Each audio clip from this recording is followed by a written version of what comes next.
Forget every ghost story you've ever heard. This entity didn't just haunt a house, it tortured a family and then murdered its patriarch. In this compilation video, we start off with the chilling legend of the Bell Witch, the only case in American history where a death was officially attributed to a spirit. I am Leo, your host, here to guide you through the shadowy crossroads of history, legend, and the unexplained. And I'm Sludge, your co-host and resident expert in things that go bump in the night, or at least things that make you question reality. We've assembled some of our most chilling investigations and tales that have haunted viewers and left even the bravest skeptics wide-eyed. We're talking the Bell Witch, America's original poltergeist, the cursed and abandoned ruins of Poveglia Island, and the Beast of Bray Road, still prowling the foggy backroads of Wisconsin, barking at the moon and screwing anything that moves. Each story in this compilation has been chosen for maximum shiver potential. Expect eerie details, unexplained phenomena, and enough atmosphere to make your lights flicker. Whether you're here for the history, the hauntings, or just to see if two AI avatars can outscare each other, you're in the right place. And if you hear strange noises while you watch, don't blame us. We're digital. If something starts knocking, maybe it's time to check your closet, or someone's at your door. Not everything is a ghost. Settle in, dim the lights, and prepare to revisit the stories that refuse to stay buried. These are the mysteries that keep the night alive. This is Yawn Chronicles, Mysteries Unveiled.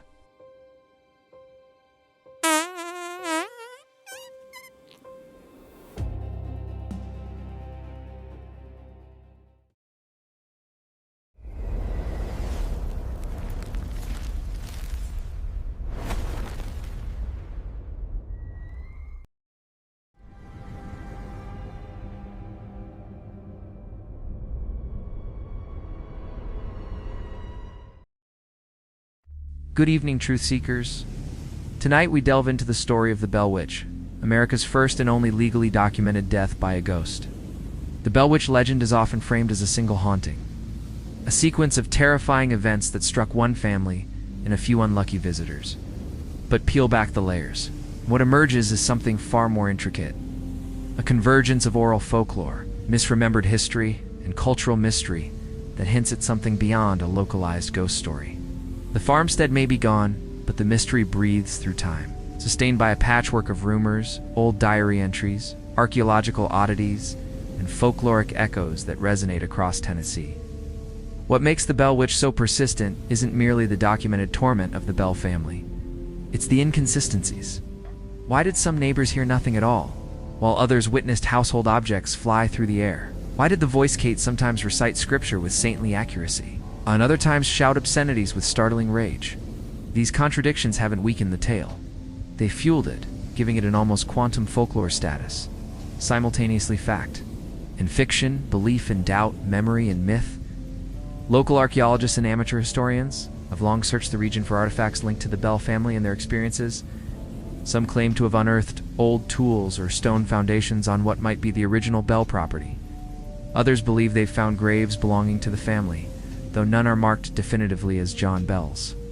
Every excavation sparks new questions. Was the homestead relocated? Was it burned and rebuilt? What remains hidden beneath the soil, untouched by time and truth? But the mystery is not only buried underground, it's embedded in the oral culture of Appalachia. In small churches and general stores, old-timers still recall tales passed down from grandparents about Kate, but they don't always match the records. In some tellings, she was a wronged woman seeking justice.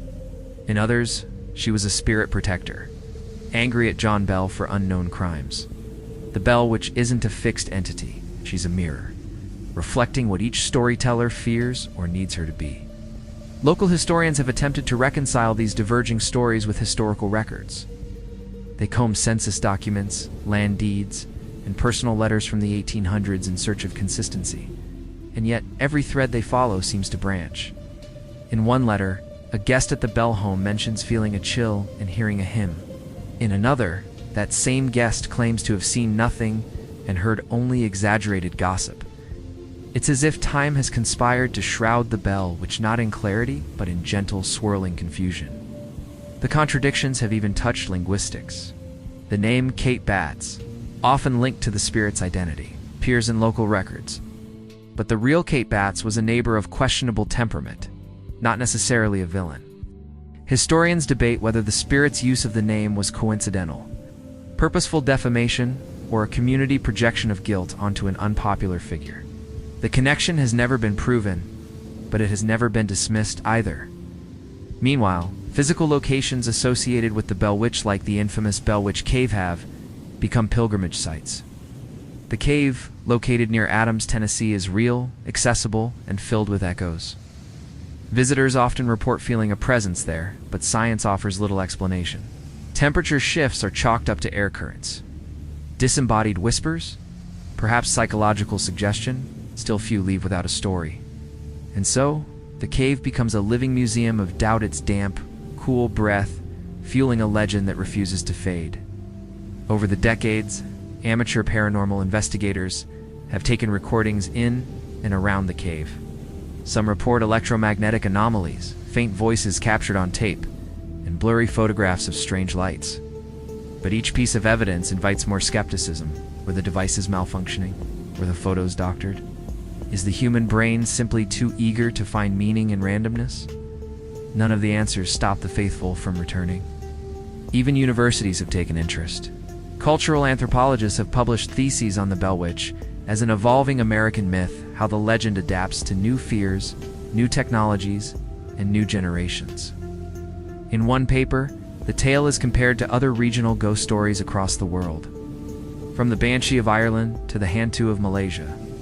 These scholars argue that the Bell Witch thrives not because she is real, but because she is useful, a vessel for collective anxiety, regret, and wonder. Through all this, the Bell family remains both central and strangely peripheral. They are the lens, not the subject. Their suffering, whether real or embellished, has become the anchor for something much larger. The Bell Witch is no longer about a single house or a single voice. She is about belief, and how belief can manifest, multiply, and meander across centuries without losing power. From mysterious rocks found with odd markings near the Red River to unearthed buttons, supposedly linked to 19th century clothing, every small discovery deepens the mystery. None of these items can be definitively tied to the haunting, but each one feels heavy with implication, especially when unearthed near sites linked to the Bell story. A rusted hinge becomes a whisper. A stone circle becomes a warning. And still, despite the best efforts of science, history, and reason, the Bell Witch endures. Not as a ghost to be exorcised, but as a question never quite answered. Perhaps that is her truest form, not Kate, not a witch, not even a voice, but a mystery shaped by time, silence, and sleep. The Red River itself holds secrets. Local elders speak of its waters turning cold without reason, a fog lingering thick across its banks, even in midday sun. A few fishermen claim that when they cast their lines near a certain bend, their boats drift against the current, pulled not by wind or water, but by something deeper. On more than one occasion, archaeological students mapping the shoreline found makeshift cairns, small, stacked stones balanced precisely to be accidents. These markers are sometimes dismissed as children's games, but no one ever witnesses them being made. The stones are cold to the touch, even on warm days. They whisper when picked up, or so says one Appalachian folklorist who wrote of a low, breathy tone that came from his closed palm. Science offers no explanation for this. When tested, the rocks are ordinary limestone, and yet the weight of folklore makes them heavy with meaning. The Adams Historical Society maintains a growing collection of artifacts, believed sometimes tenuously to be associated with the Bell family. Among the most curious are iron nails, rusted and bent in odd shapes, found buried upright in tight circles. A few charred wood fragments, uncovered near what some claim to be the original cabin's foundation, contain markings that resemble sigils, though no two researchers agree on what they mean. Some say they were just tools, remnants of a structure long since fallen. Others whisper that these are protection wards, hastily etched into support beams to ward off something already inside the house. The museum guide rarely discusses them unless asked directly, and even then, she speaks quietly, as though the nails themselves are listening. While cultural historians often point out how the Bell Witch legend fits into a larger pattern of American ghost lore, in regions where oral storytelling reigns, certain archetypes emerge, most notably the angry female spirit wronged by a patriarchal figure. This framing can be found in everything from New England's sea hauntings to Midwestern farmstead tales. But the Bell Witch stands apart in her depth. She wasn't just angry, she was intelligent. She debated theology. She exposed secrets. She seemed at times almost omniscient. For scholars of gendered folklore, Kate is a fascinating anomaly. A spirit who defied both submission and chaos, choosing instead a role of relentless commentary. She became a judge over the Bell family's daily life, and perhaps over the society that shaped them. In the 1970s, a group of researchers from a Nashville university spent a week interviewing residents in and around Adams. They asked about family traditions, ghost sightings, and superstitions passed down through generations. What they found was not uniformity, but thematic coherence. Stories of a voice that warned farmers of storms, of a shadow that crossed windows before a child, fell ill of dreams that included a stern woman standing silently at the foot of a bed. These experiences spanned decades. While most interviewees insisted they never believed in that nonsense, their eyes often told a different story. The researchers published their findings in a paper that concluded with the phrase, "The Bell Witch is not a ghost. She is a grammar of fear." The cave dark, narrow, and damp remains a focal point for the legend's physical mystery. Several expeditions have mapped it with modern equipment, revealing chambers that weren't noted on earlier diagrams. One such chamber, nicknamed the Heart Room, sits deep within a bend in the rock, shaped almost organically, like a rib cage surrounding a hollow. Acoustic testing in the Heart Room has returned bizarre result stones that shift as one moves. Even if the sound source remains stationary, a team once left a recorder overnight and returned to find 2 hours of low murmuring on the tape, rising and falling like breath. The cave's air is heavier there, and even seasoned cavers have reported dizziness, confusion, or a sudden urge to leave. Few stay long. Regional folklore paints Kate as something older than the Bell family, something that may have been there before settlers came. One Cherokee elder interviewed in the early 20th century claimed the spirit matched tales of a shapeshifter his people called a Gallinalati, being neither good nor evil, but bound to specific lands. This legend was not written down, but passed orally, with the warning that certain valleys have voice. Though speculative, the idea has found its way into modern interpretations of the Bell Witch, reframing her as a landscape spirit, one bound to a particular emotional frequency, capable of speaking only when certain conditions are met. Whether this is truth or romantic invention remains unclear, but it adds yet another layer to a story already thick with meaning. The Bell family's torment began with the subtlest of signs, ones that could easily be overlooked or dismissed in any other household. But on their quiet farm in Robertson County, Tennessee, the ordinary had always been just a shade too quiet. John Bell, the patriarch of the family, was the first to notice. He had always prided himself on being a man of reason, a devout churchgoer, and diligent farmer who believed in hard work and humility. One evening, as he surveyed the edge of his cornfield just before dusk, he saw something he could not explain. There, among the rows, stood a creature he later described as having the body of a large black dog, but the head of a rabbit.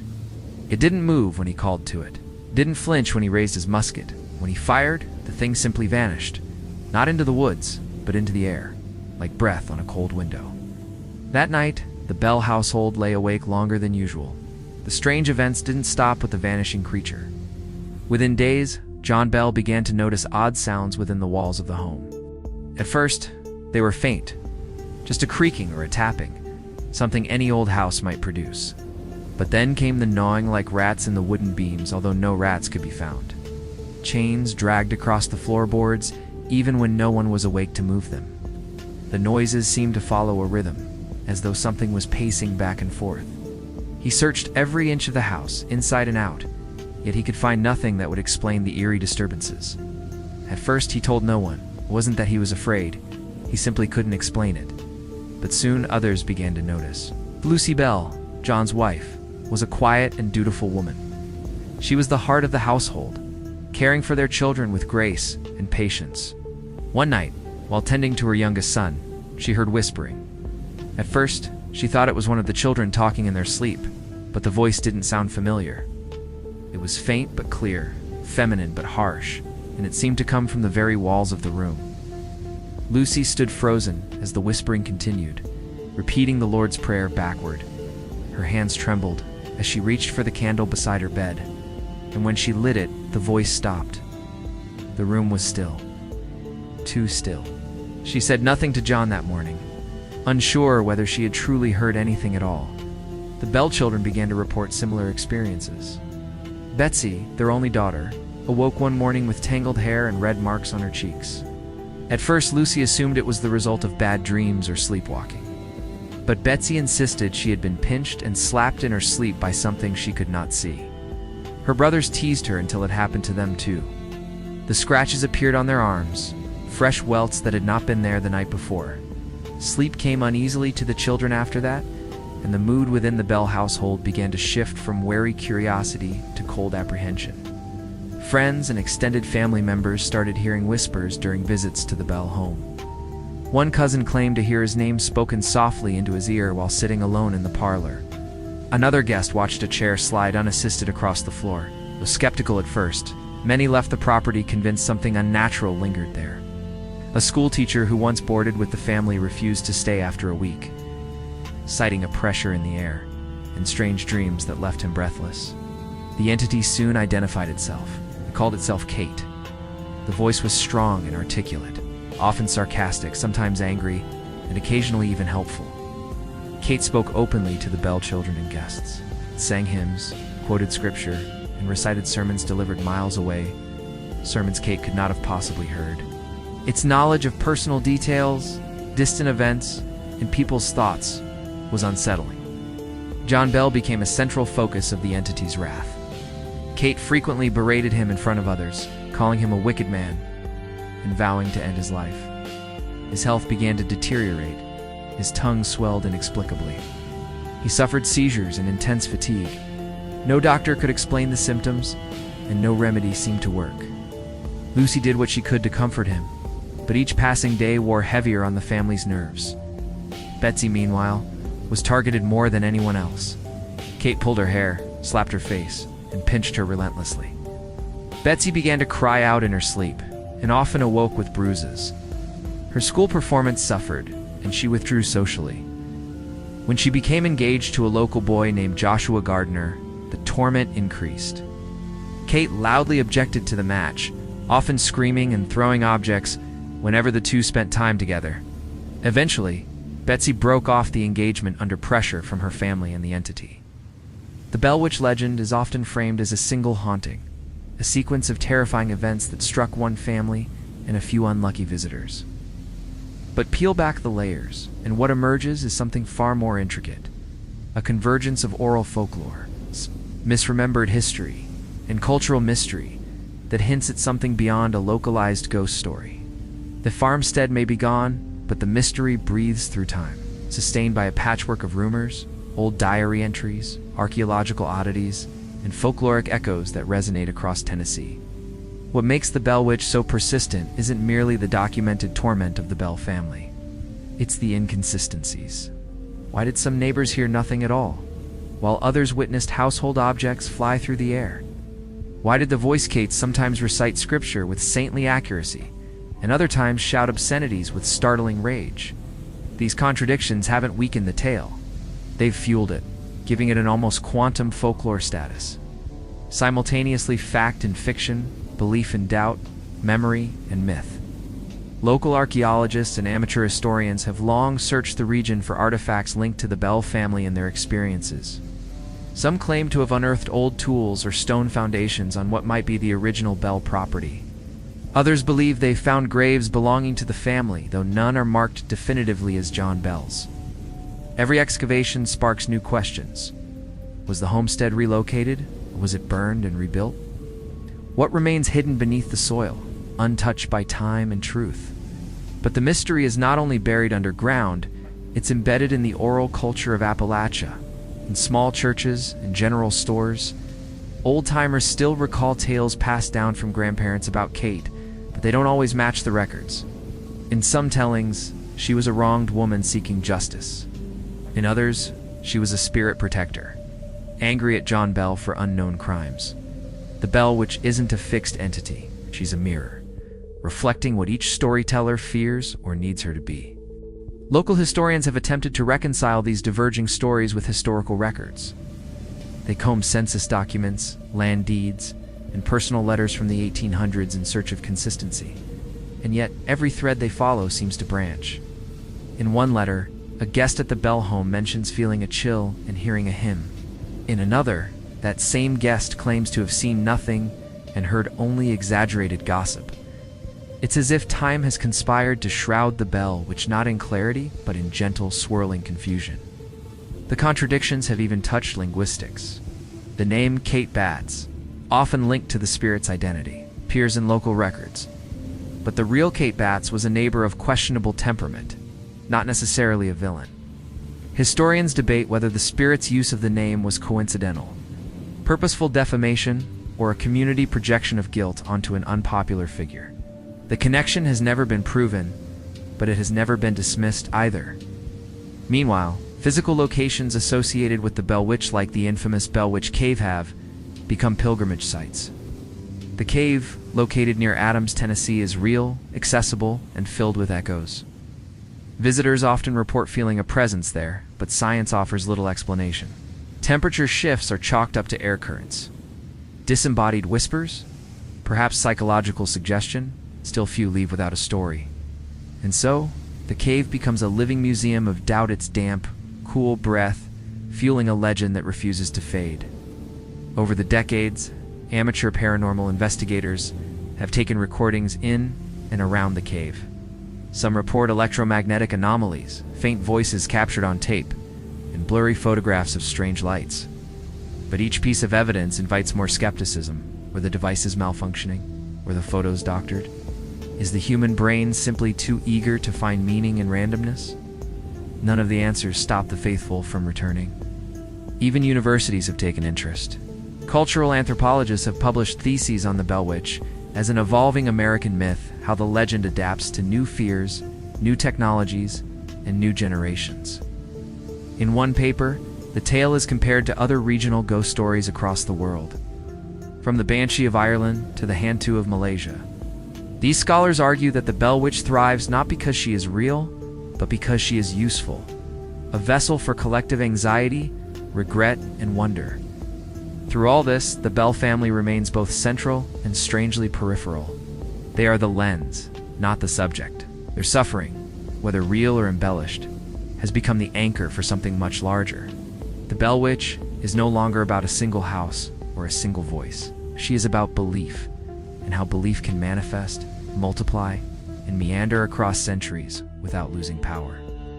From mysterious rocks found with odd markings near the Red River to unearthed buttons, supposedly linked to 19th century clothing, every small discovery deepens the mystery.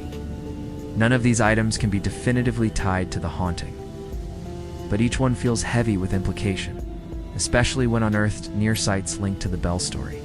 A rusted hinge becomes a whisper. A stone circle becomes a warning. And still, despite the best efforts of science, history, and reason, the Bell Witch endures. Not as a ghost to be exorcised, but as a question never quite answered. Perhaps that is her truest form, not Kate, not a witch, not even a voice, but a mystery shaped by time, silence, and sleep. The Red River itself holds secrets. Local elders speak of its waters turning cold without reason, a fog lingering thick across its banks, even in midday sun. A few fishermen claim that when they cast their lines near a certain bend, their boats drift against the current, pulled not by wind or water, but by something deeper. On more than one occasion, archaeological students mapping the shoreline found makeshift cairns, small, stacked stones balanced to precisely to be accidents. These markers are sometimes dismissed as children's games, but no one ever witnesses them being made. The stones are cold to the touch, even on warm days. They whisper when picked up, or so says one Appalachian folklorist who wrote of a low, breathy tone that came from his closed palm. Science offers no explanation for this. When tested, the rocks are ordinary limestone, and yet the weight of folklore makes them heavy with meaning. The Adams Historical Society maintains a growing collection of artifacts, believed sometimes tenuously to be associated with the Bell family.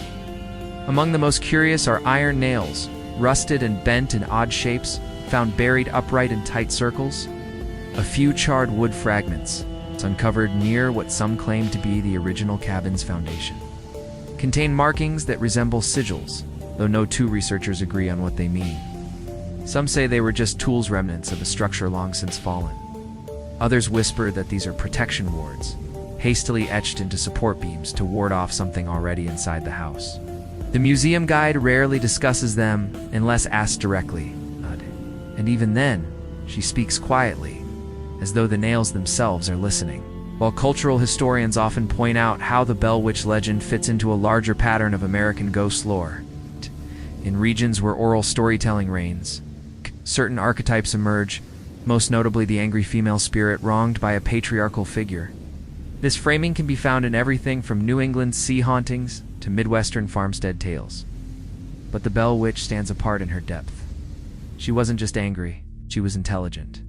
She debated theology. She exposed secrets. She seemed at times almost omniscient. For scholars of gendered folklore, Kate is a fascinating anomaly. A spirit who defied both submission and chaos, choosing instead a role of relentless commentary. She became a judge over the Bell family's daily life, and perhaps over the society that shaped them. In the 1970s, a group of researchers from a Nashville university spent a week interviewing residents in and around Adams. They asked about family traditions, ghost sightings, and superstitions passed down through generations. What they found was not uniformity, but thematic coherence. Stories of a voice that warned farmers of storms, of a shadow that crossed windows before a child fell ill, of dreams that included a stern woman standing silently at the foot of a bed. These experiences spanned decades. While most interviewees insisted they never believed in that nonsense, their eyes often told a different story. The researchers published their findings in a paper that concluded with the phrase, "The Bell Witch is not a ghost.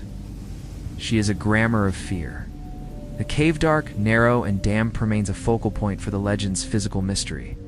Several expeditions have mapped it with modern equipment, revealing chambers that weren't noted on earlier diagrams. One such chamber, nicknamed the Heart Room, sits deep within a bend in the rock, shaped almost organically, like a ribcage surrounding a hollow. Acoustic testing in the Heart Room has returned bizarre result stones that shift as one moves. Even if the sound source remains stationary, a team once left a recorder overnight and returned to find 2 hours of low murmuring on the tape, rising and falling like breath. The cave's air is heavier there, and even seasoned cavers have reported dizziness, confusion, or a sudden urge to leave. Few stay long. Regional folklore paints Kate as something older than the Bell family, something that may have been there before settlers came. One Cherokee elder interviewed in the early 20th century claimed the spirit matched tales of a shapeshifter his people called a Gallinalati, being neither good nor evil, but bound to specific lands. This legend was not written down, but passed orally, with the warning that certain valleys have voice. Though speculative, the idea has found its way into modern interpretations of the Bell Witch, reframing her as a landscape spirit, one bound to a particular emotional frequency, capable of speaking only when certain conditions are met. Whether this is truth or romantic invention remains unclear, but it adds yet another layer to a story already thick with meaning. The Bell Witch legend's power lies in its adaptability. It does not require belief in ghosts to be unsettling. Rather, it uses the language of mystery and memory to invite contemplation. In one retelling by an Adams librarian from the 1940s, the story was used not to scare, but to remind children to listen closely to each other, to their elders, and to the silence between words. That version of the legend emphasized not violence, but attention. It presented Kate not as malevolent, but as a whisperer of truths too uncomfortable to say aloud, whether the intention was moral instruction or gentle control. It demonstrated how the bell, which had become more than myth, she had become metaphor. Shifting cultural interpretations have continued into the present. In the 1990s, a local playwright reimagined the Bell Witch as a grief spirit manifesting from the collective sorrow of the Bells, especially Lucy and Betsy. In this version, Kate was born from suppressed trauma, a reaction to societal pressures and personal helplessness. The play, though fictional, drew from the documented strain on Betsy and the unexplained nature of John Bell's illness. The production toured several Tennessee towns and was met with quiet reflection rather than fear. Afterward, audience members often spoke of dreams they had following the performance Silent Women. Heavy air and shadows just beyond the curtain. Nearby farmers have long insisted the land itself feels strange. They report odd crop patterns, corn that bends slightly inward, vines that twist in spiral patterns near certain tree stumps. Though soil testing has revealed no abnormalities, one farmer joked that his tomatoes grew better when he left a Bible open in the barn overnight. Another claims that if you hum a hymn at dusk while walking the fence line, you'll hear someone finish the tune behind you. These stories are rarely told as threats. They're shared over coffee or porch swings, often with a shrug. That's just how it is here, they say, as though the strangeness is simply part of the landscape. In the early 2000s, a team of folklorists mapped sightings and stories tied to the Bell Witch and discovered a curious pattern. Many of the stories, though varied in tone and content, followed the same seasonal rhythm. Most major encounters occurred in late autumn or early winter when daylight wanes and the wind carries the scent of dry leaves. This observation led to the theory that the legend was tied more to environmental cues than specific dates or events. It suggested that the Bell Witch may not be a ghost, but a ritual and idea triggered by sensory memory and atmospheric change. In this way, the legend renews itself each year. Perhaps the most quietly compelling aspect of the Bell Witch legend is its refusal to demand belief. It exists comfortably in suggestion. No apparition forces itself into clarity. No photograph captures a decisive image. Instead, the story asks listeners to rest within ambiguity, to let their minds wander, to entertain uncertainty. This characteristic makes it perfect for nighttime retellings, where the point is not proof, but presence. The Bell Witch becomes not a fearsome figure, but a gentle pressure against the fabric of reality, always there, softly humming in the background. Still, new tales emerge. A teenager camping near the cave in 2019 reported hearing her name whispered from the trees. An elderly man whose family has lived in Adams for generations insists he once saw a figure standing still at the edge of his field, her form blurred like heat above asphalt. And a young couple visiting the historic site claimed their phones recorded a voice they didn't hear at the time, clear, low, and unmistakably amused. These modern encounters don't always make the news, but they're shared in forums and emails in passing. The Bell Witch story, like the spirit herself, doesn't need an audience. It just needs ears. Many have tried to link the Bell Witch story to larger American folk traditions, tracing connections to pre-colonial beliefs, Appalachian storytelling customs, and religious iconography. A few researchers have even suggested that the legend of Kate evolved as a coping mechanism during times of local trauma disease, failed crops, or community disputes. Much like other myths that arise in times of uncertainty, the Bell Witch could be seen not as an origin, but a reaction. In this interpretation, Kate becomes a social release valve, allowing a town to externalize fear, grief, or guilt in the form of an invisible adversary, who cannot be punished, but can be acknowledged and survived. Further compounding the mystery are the old diaries that occasionally surface at estate sales or in attics of Robertson County. One such diary, penned by a midwife in 1832, mentions being summoned to the Bell property long after the main events had supposedly ended. She writes of delivering a child whose mother claimed to have heard a woman's voice giving instructions during labor. The voice, she wrote, was firm but kind, and it vanished when the child cried. The midwife included no further context, leaving researchers to wonder, was this another visitation from Kate?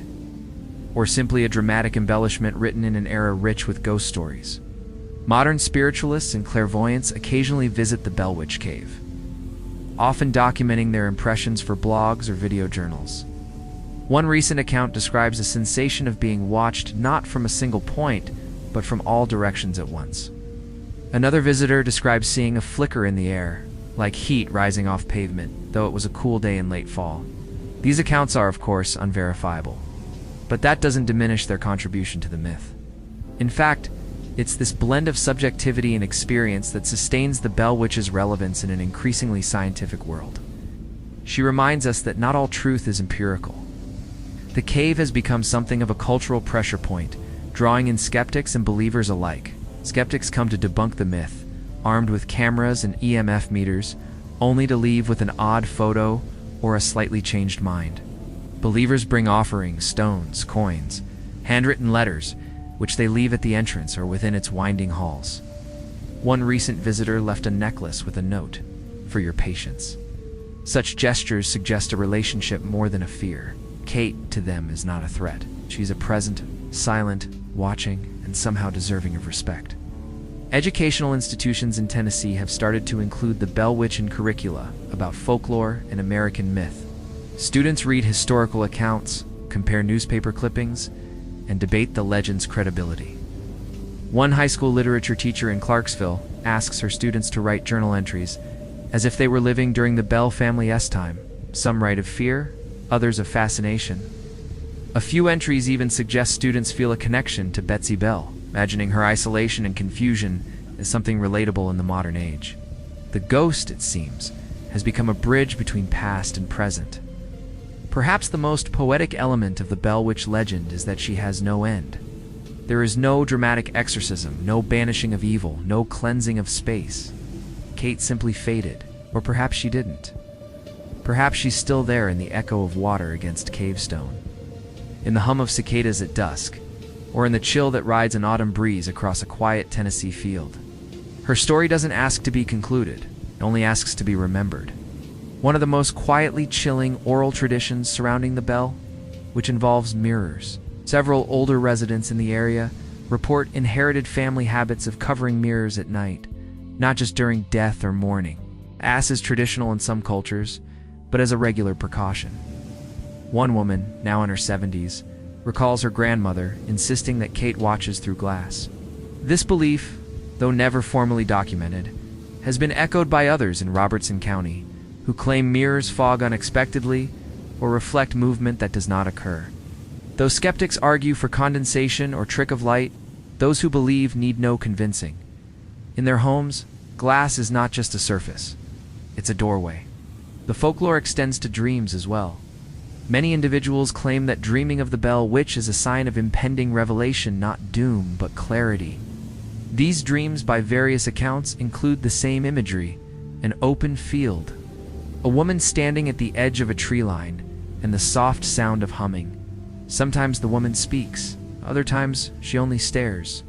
Dream researchers and folklorists have debated whether this consistency is the result of shared stories influencing the subconscious, or if something deeper links the minds of those who dream. The dreams are not described as nightmares, but rather as heavy, weighty, slow. There are also whispered connections between the Bell Witch legend and other American hauntings.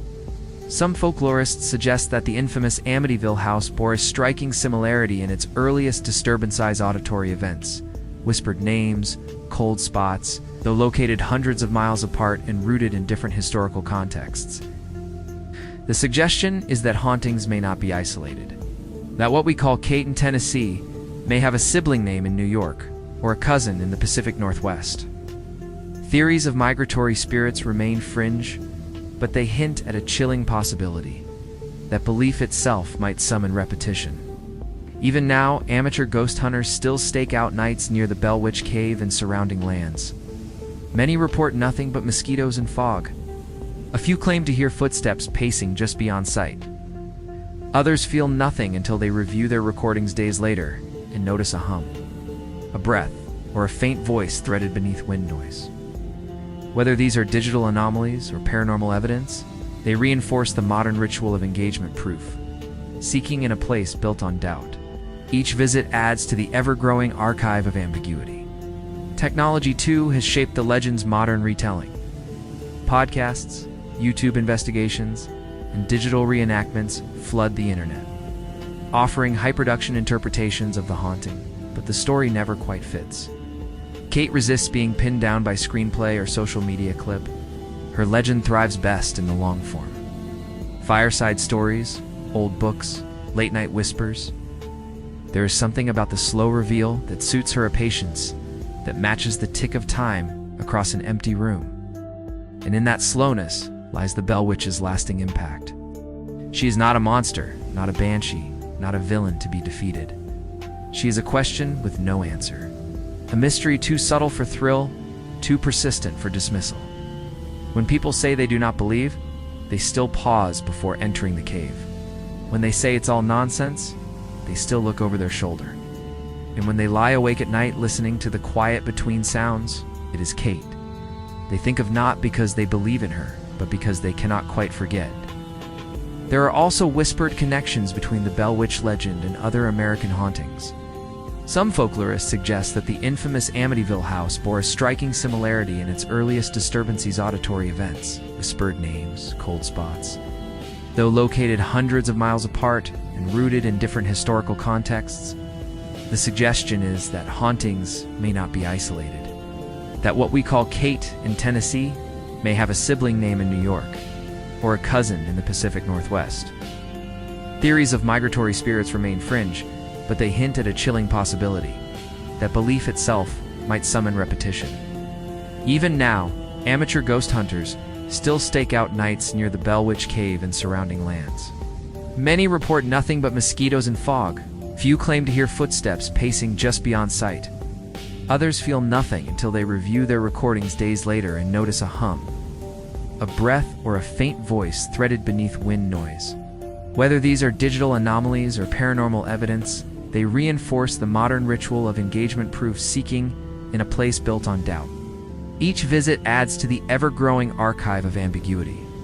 Technology, too, has shaped the legend's modern retelling. Podcasts, YouTube investigations, and digital reenactments flood the internet, offering high-production interpretations of the haunting. But the story never quite fits. Kate resists being pinned down by screenplay or social media clip. Her legend thrives best in the long form. Fireside stories, old books, late-night whispers. There is something about the slow reveal that suits her patience that matches the tick of time across an empty room. And in that slowness lies the Bell Witch's lasting impact. She is not a monster, not a banshee, not a villain to be defeated. She is a question with no answer. A mystery too subtle for thrill, too persistent for dismissal. When people say they do not believe, they still pause before entering the cave. When they say it's all nonsense, they still look over their shoulder. And when they lie awake at night, listening to the quiet between sounds, it is Kate they think of not because they believe in her, but because they cannot quite forget. In early 19th century Tennessee, the lines between social classes were firm, yet subtly drawn. Unlike the rigid aristocracies of Europe, A social elite in frontier America derived their prestige not just from lineage, but from land, commerce, and their perceived refinement. The Bell family, though not aristocrats by birth, occupied a prominent position in this layered society, owning a successful farm, interacting regularly with respected community members, and sending their children to school, a rare luxury in a largely agrarian economy. At a glance, John Bell presented as the ideal frontier patriarch. He was wealthy by regional standards, well-connected, and devoutly religious. His household operated with a quiet dignity that many in Adams envied. Their home was large and well-furnished, a symbol of success in a time when many still lived in log cabins with dirt floors. Yet even within this veneer of comfort, the presence of servants and the unspoken expectations of women and children revealed the subtle but rigid hierarchies that defined their world. Visitors to the Bell estate would have noticed the careful choreography of social interactions. Tea was served with proper silverware, and guests were expected to speak with measured tones. The Bells entertained preachers and local politicians alike, and their Sunday church attendance was seen not only as an act of faith, but as a statement of status. Their pew was near the frontispiece of visibility. Respect in this world was cultivated as much through appearance as virtue. Beneath this polished surface lay a complex social dynamic. Lucy Bell, often described as gracious and composed, managed not only the household, but its social calendar. Her role as hostess required grace under pressure, especially when whispers of strange occurrences began to circle the town. Lucy's position was doubly precarious. she was both shielded by privilege and vulnerable to its collapse. In private, she likely bore much of the emotional burden in silence. Education was another marker of status in the Bell household.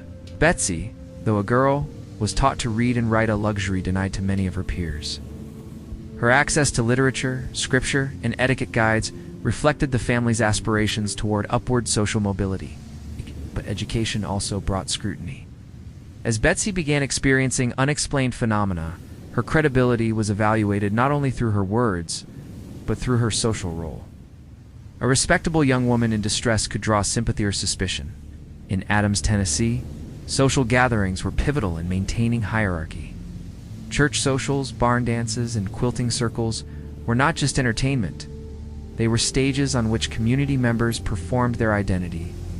The Bells were regular participants in these events, and their absence was noted during the height of the haunting.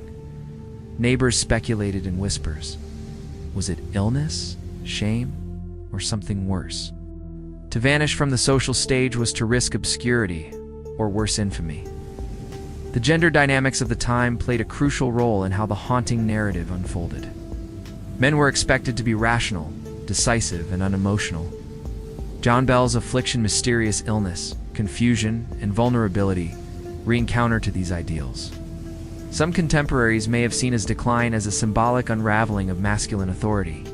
Meanwhile, Kate, the spirit, spoke with clarity and power, subverting traditional gender roles and complicating the story's reception in a male-dominated society. Meanwhile, the figure of Kate herself seemed to possess a unique social intelligence. She knew local gossip, quoted scripture more fluently than the preacher, and commented on political developments in nearby towns. Her voice carried the weight of someone who not only observed but judged. And in a time when women's voices were often relegated to the domestic sphere, this ghostly woman spoke with unchecked authority that made her both terrifying and revolutionary. Wealth in early America was a complex, fluctuating concept. Unlike European titles and castles, American wealth was tied to land, crops, and labor, some of which was enslaved. Though not all records confirm the Bell family held enslaved people, many prominent families in the area did. The haunting of silence on this aspect raises uncomfortable questions. What other voices were silenced in that household? Did the ghosts speak only for the privileged? Neighboring elites viewed the Bells with a mix of admiration and envy. Their success brought attention, and their downfall, no matter how supernatural, became a subject of hushed conversation at church and on front porches. The idea that even a family as upstanding as the Bells could be cursed unsettled the entire community. It punctured the illusion that wealth and propriety offered protection from chaos. Religious authority also played a major role in shaping the narrative. Ministers and church elders often weighed in on the events, some viewing Kate as a divine punishment, others as demonic trickery. Their interpretations varied based on their theological leanings, but all reinforced the notion that even the socially elite were accountable to unseen powers. In this way, the Bell Witch legend served as a cautionary tale, a reminder that earthly status offered no immunity from judgment. Schoolmasters and traveling tutors visited the Bell household on occasion, bringing with them books, philosophies, and regional news. These intellectual exchanges helped maintain the Bells' educated appearance. But they also introduced ideas that could spark doubt or challenge tradition. Was Betsy reading too many novels? Had someone brought a foreign idea that took root? These questions lingered in the community, framing the haunting not as supernatural alone, but as a potential consequence of cultural erosion. Social prestige came with unspoken obligations. The Bells were expected to host, to donate to church causes, and to maintain appearances even under duress. As Kate's presence intensified, these obligations became increasingly difficult.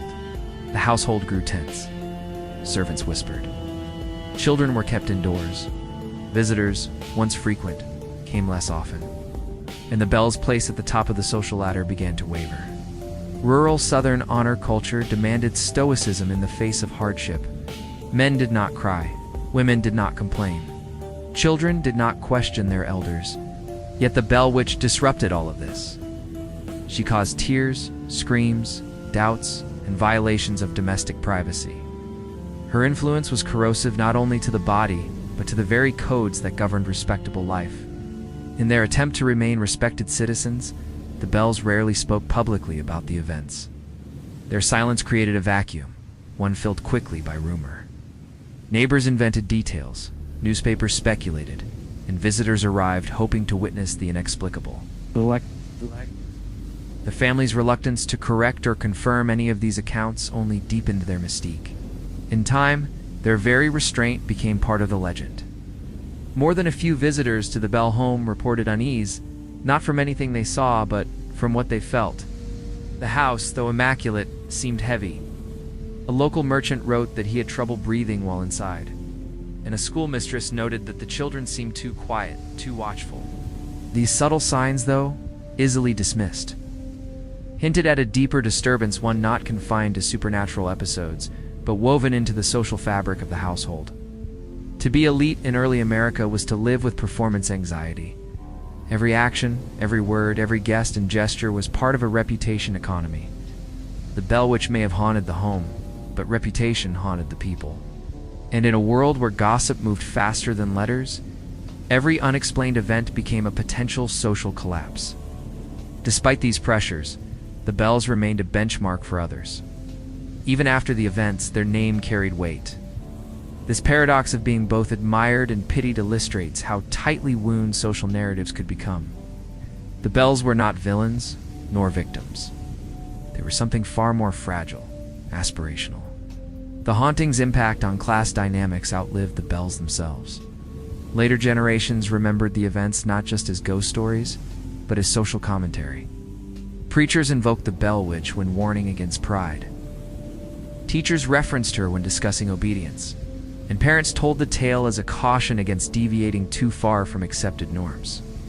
The Bell Witch legend subtly critiques the structure of frontier society, suggests that even the most orderly, righteous households may conceal cracks and that those cracks may not be visible until something or someone forces them open.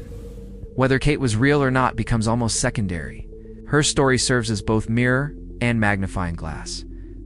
Other prominent families in the region quietly reshaped their own domestic rituals in the aftermath. Some altered their homes' layouts, others avoided hosting large gatherings. One family reportedly moved their children into a smaller house, claiming too much space invites too many things. Though no one cited the Bell Witch by name, the implications were clear. At its core, the legend reminds us that power, when strained, becomes brittle. The Bells had wealth, education, and community respect, and yet they were vulnerable to rumor, to fear, to a voice that no one else could silence.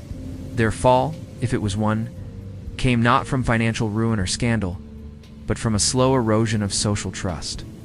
And so, the Bell Witch becomes more than a ghost. She becomes a critic, a force that peers behind lace curtains and into family secrets, a reminder that even the polished silver on the dinner table cannot reflect everything, and that sometimes the things left unsaid are the ones that echo the loudest. The elite of early Tennessee lived by a code of appearances. The Bells, caught in the grip of something unseen, began to falter in their adherence to that code. Their children cried out at night, their servants grew restless. Their home, once a sanctuary, became a stage, and everyone, from neighbors to visiting clergymen, watched. To understand the Bell Witch is to understand the fragility of social performance. It is to recognize how thin the line is between order and chaos, belief and disbelief, control and collapse. And in that understanding, perhaps we find the true legacy of the legend. Not fear, but awareness. As we step back from the Bell household and view the community as a whole, we see a society grasping for explanations. Why did this happen to them? What made them different? Or were they frighteningly, just like everyone else? The answers, like the whispers Kate left behind, remain elusive. But the impact of the haunting on class consciousness is unmistakable. The legend continues to thrive because it speaks to universal themes: insecurity beneath success, secrets behind smiles, and the quiet dread that perhaps no amount of wealth or virtue can guard against the unknown. In the end, the Bells' privilege could not shield them. Their faith could not explain what happened. Their neighbors could not save them. And their legacy, while enduring, is forever bound to a mystery that judged them not by their deeds, but by their silence. Kate did not knock on doors. She walked through them. She did not need to raise her voice. She only needed to speak when no one else dared. And when she did, even the most powerful in Adam's listen-dan trembled. In the years following the haunting, whispers continued to spread through Tennessee and beyond.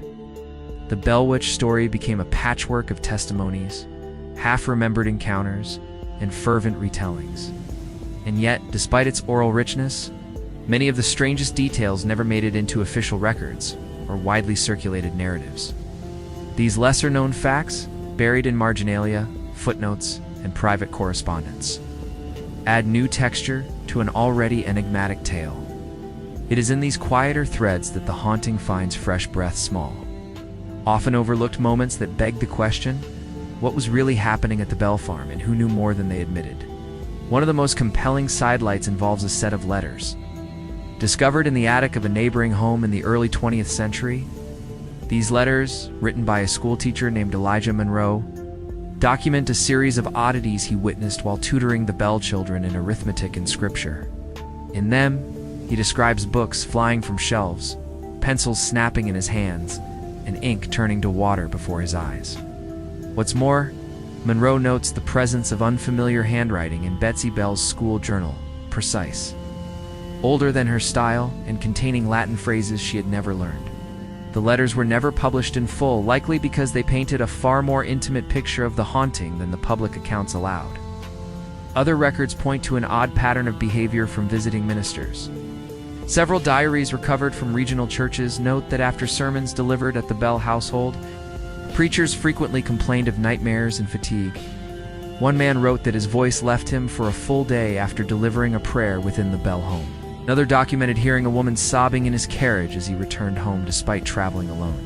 These entries suggest that the haunting may have had a reach beyond the property line, an echo that clung to those who dared to engage too deeply.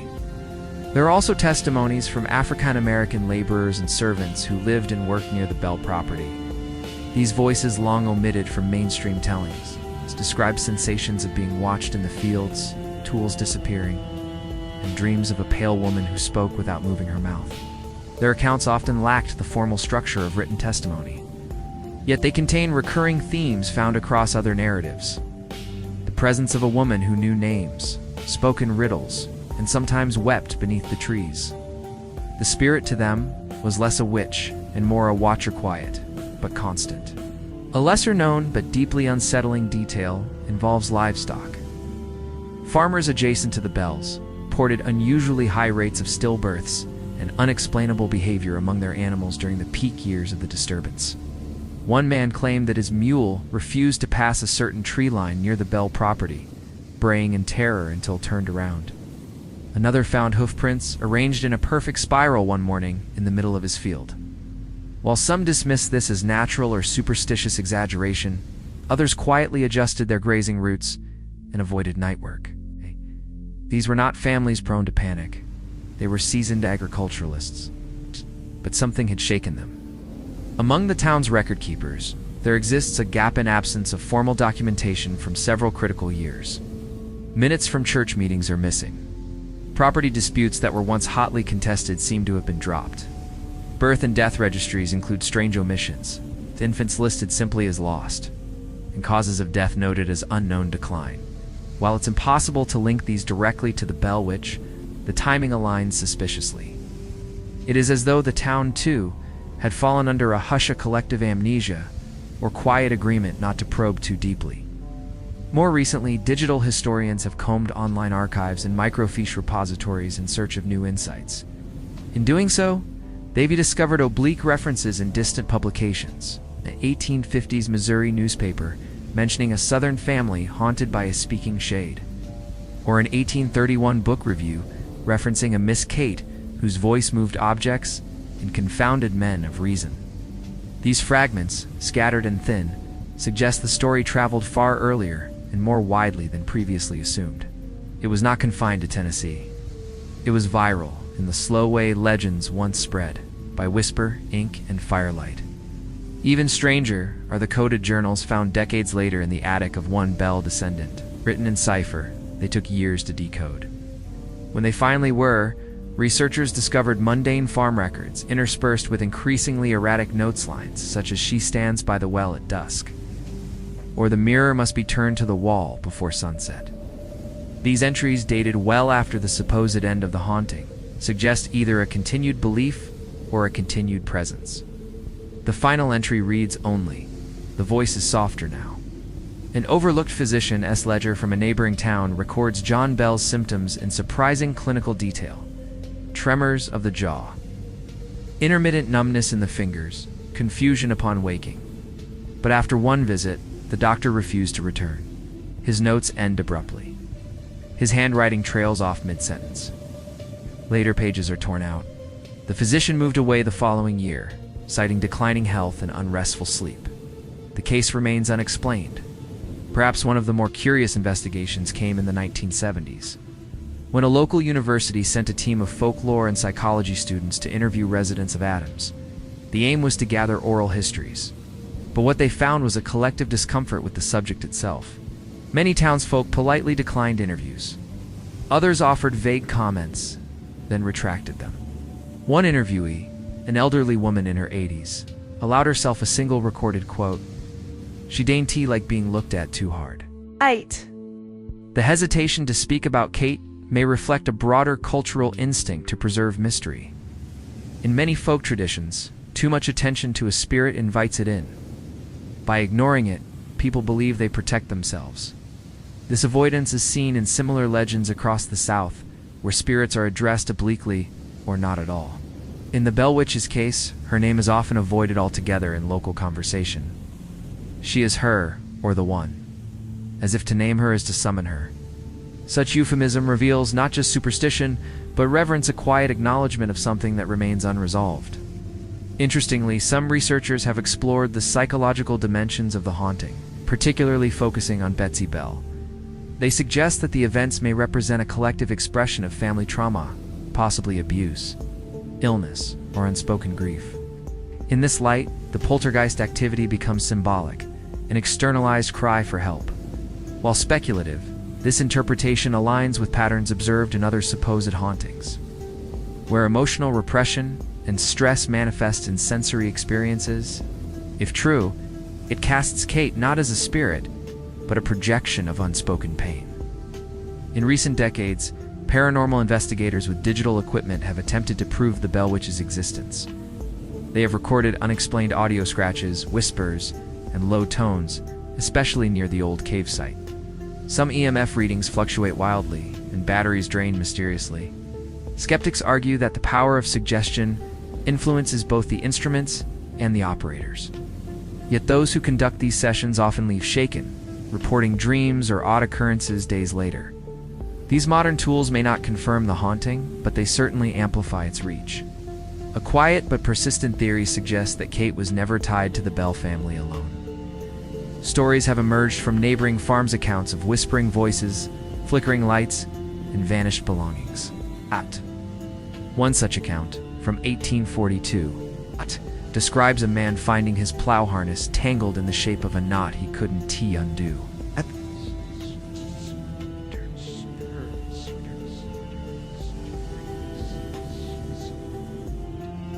Others speak of hearing laughter in the woods or returning to a freshly made bed they didn't make. These stories lack the drama of the Bell narrative, but are striking in their consistency. They imply a presence roaming wider than assumed. One unexplored avenue involves a curious relic found buried near the Bell property in 1921, a small wooden box, carved with symbols and containing hair, teeth, and a folded scrap of paper bearing the name Elizabeth. No one could determine its origin, and it was quietly stored in a local museum archive. Decades later, the box vanished. No theft was reported, but it was never cataloged again. Some say it was a protective charm, others believe it was an offering, perhaps even a tether. Its disappearance only deepens the sense that pieces of the story remain hidden. Much of what we know or think we know about the Bell Witch comes from the book An Authenticated History of the Famous Bell Witch by M.V. Ingram. Published in 1894, yet Ingram's work has been criticized for embellishment, selective sourcing, and a lack of verifiable citations. His sources were often unnamed, and some passages border on sensationalism. Despite this, the book remains a primary reference for the legend. This paradox reliance on an unreliable source further complicates any attempt to separate truth from myth. Yet other investigators have focused not on physical phenomena, but on language. The spirit, known as Kate, displayed a peculiar eloquence, quoting scripture, mocking dialects, even referencing obscure literature. This has led to theories that someone within or near the Bell family was orchestrating the voice. If true, the haunting could have been a complex performance and outlet for intelligence, frustration, or rebellion. Or perhaps, as others believe, it points to a non-human intelligence, something that learned through listening. The Bell Witch legend has even drawn attention from cryptographers and linguistic anthropologists. A 1990s project attempted to analyze sentence structure and speech patterns, attributed to Kate to determine authorship. The results were inconclusive but noted peculiar anomalies. Archaic phrasing inconsistent with local norms and peculiar word choices that echoed 17th century English. Whether this suggests a spectral origin or simply a clever mimic remains unresolved. Throughout the centuries, skeptics and believers alike have tried to wrestle the Bell Witch into one category: hoax, ghost, psychological disturbance, poltergeist, elemental. But she resists containment. Each new piece of evidence introduces more questions. Every new account, whether mundane or terrifying, opens another door. The investigation is not linear, but spiraling like the hoofprints once found in the farmer's field. And so, the tale continues, not with certainty, but with curiosity. The documents are incomplete. The voices recorded are faint. The ground offers up artifacts, but no conclusions, and the cave, still and cool, waits. Visitors walk in with flashlights and leave with questions. Some return. Some do not. Perhaps the most honest approach to understanding the Bell Witch is not through answers, but through attention, to listen, to read the gaps, to consider the margins, because within the forgotten pages and the unsent letters, the unexplained bruises and whispered names, the truth may not be hiding. It may simply be watching, waiting for us to stop trying to prove and start trying to remember. Don't mind me. I'm just here to watch the Yawn Chronicles compilation video.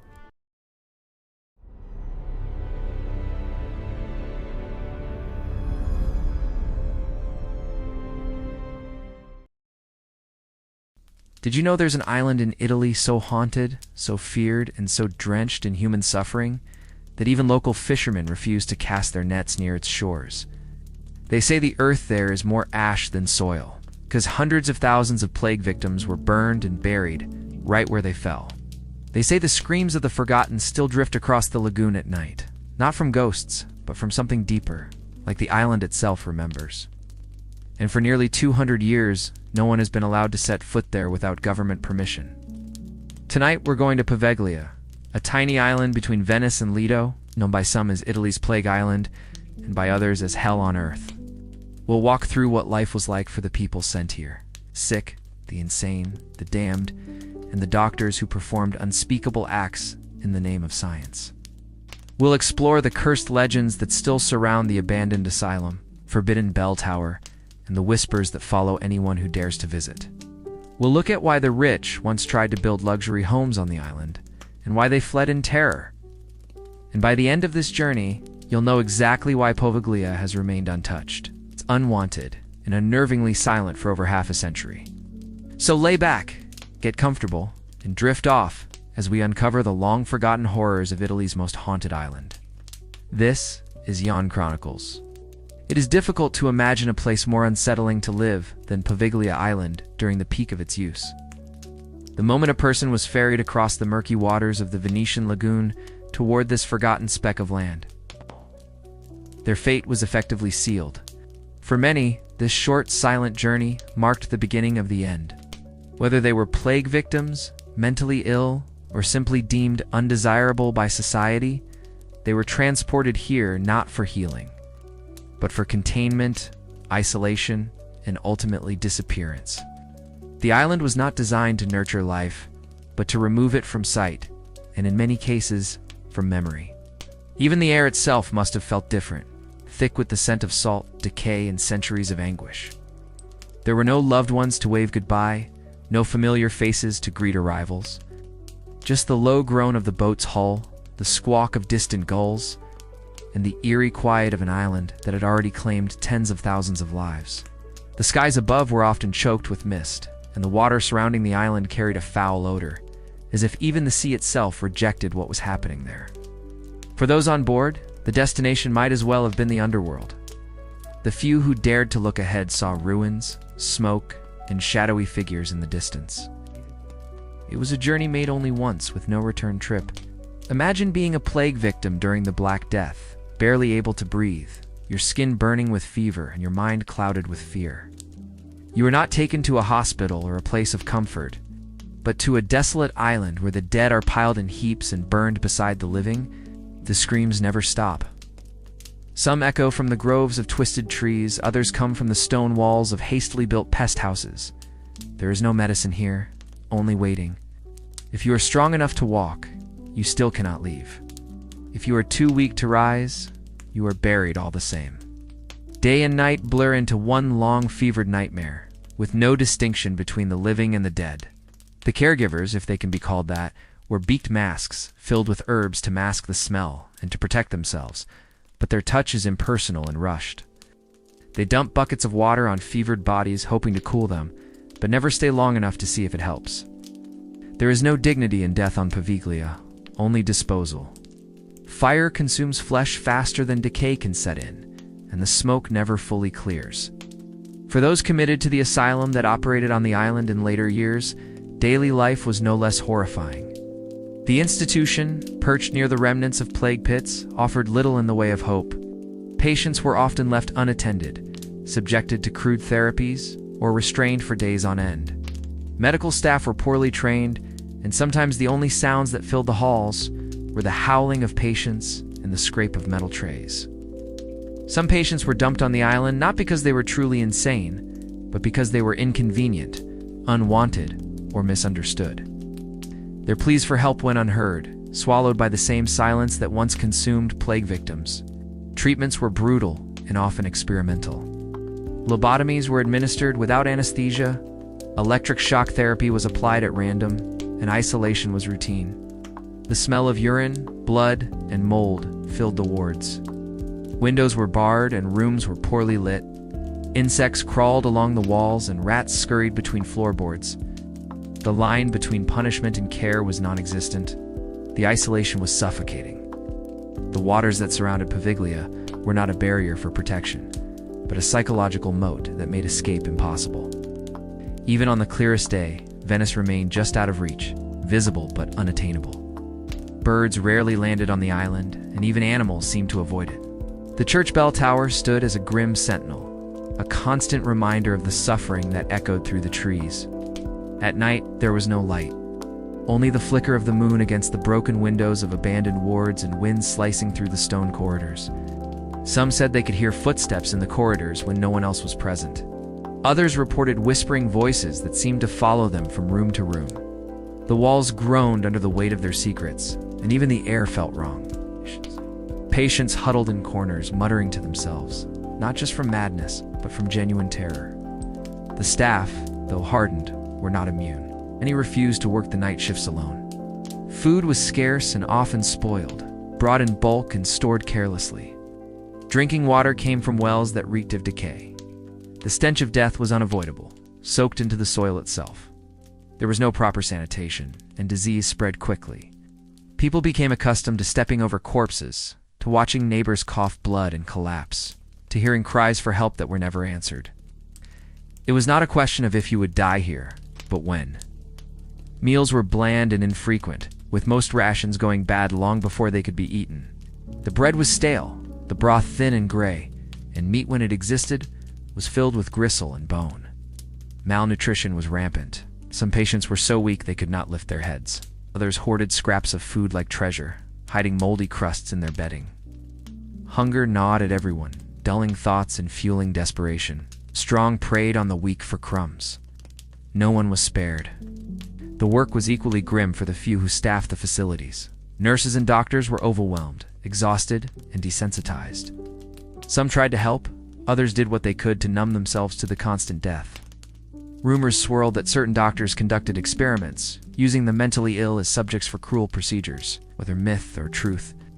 The stories only added to the dread that clung to every corner of the island.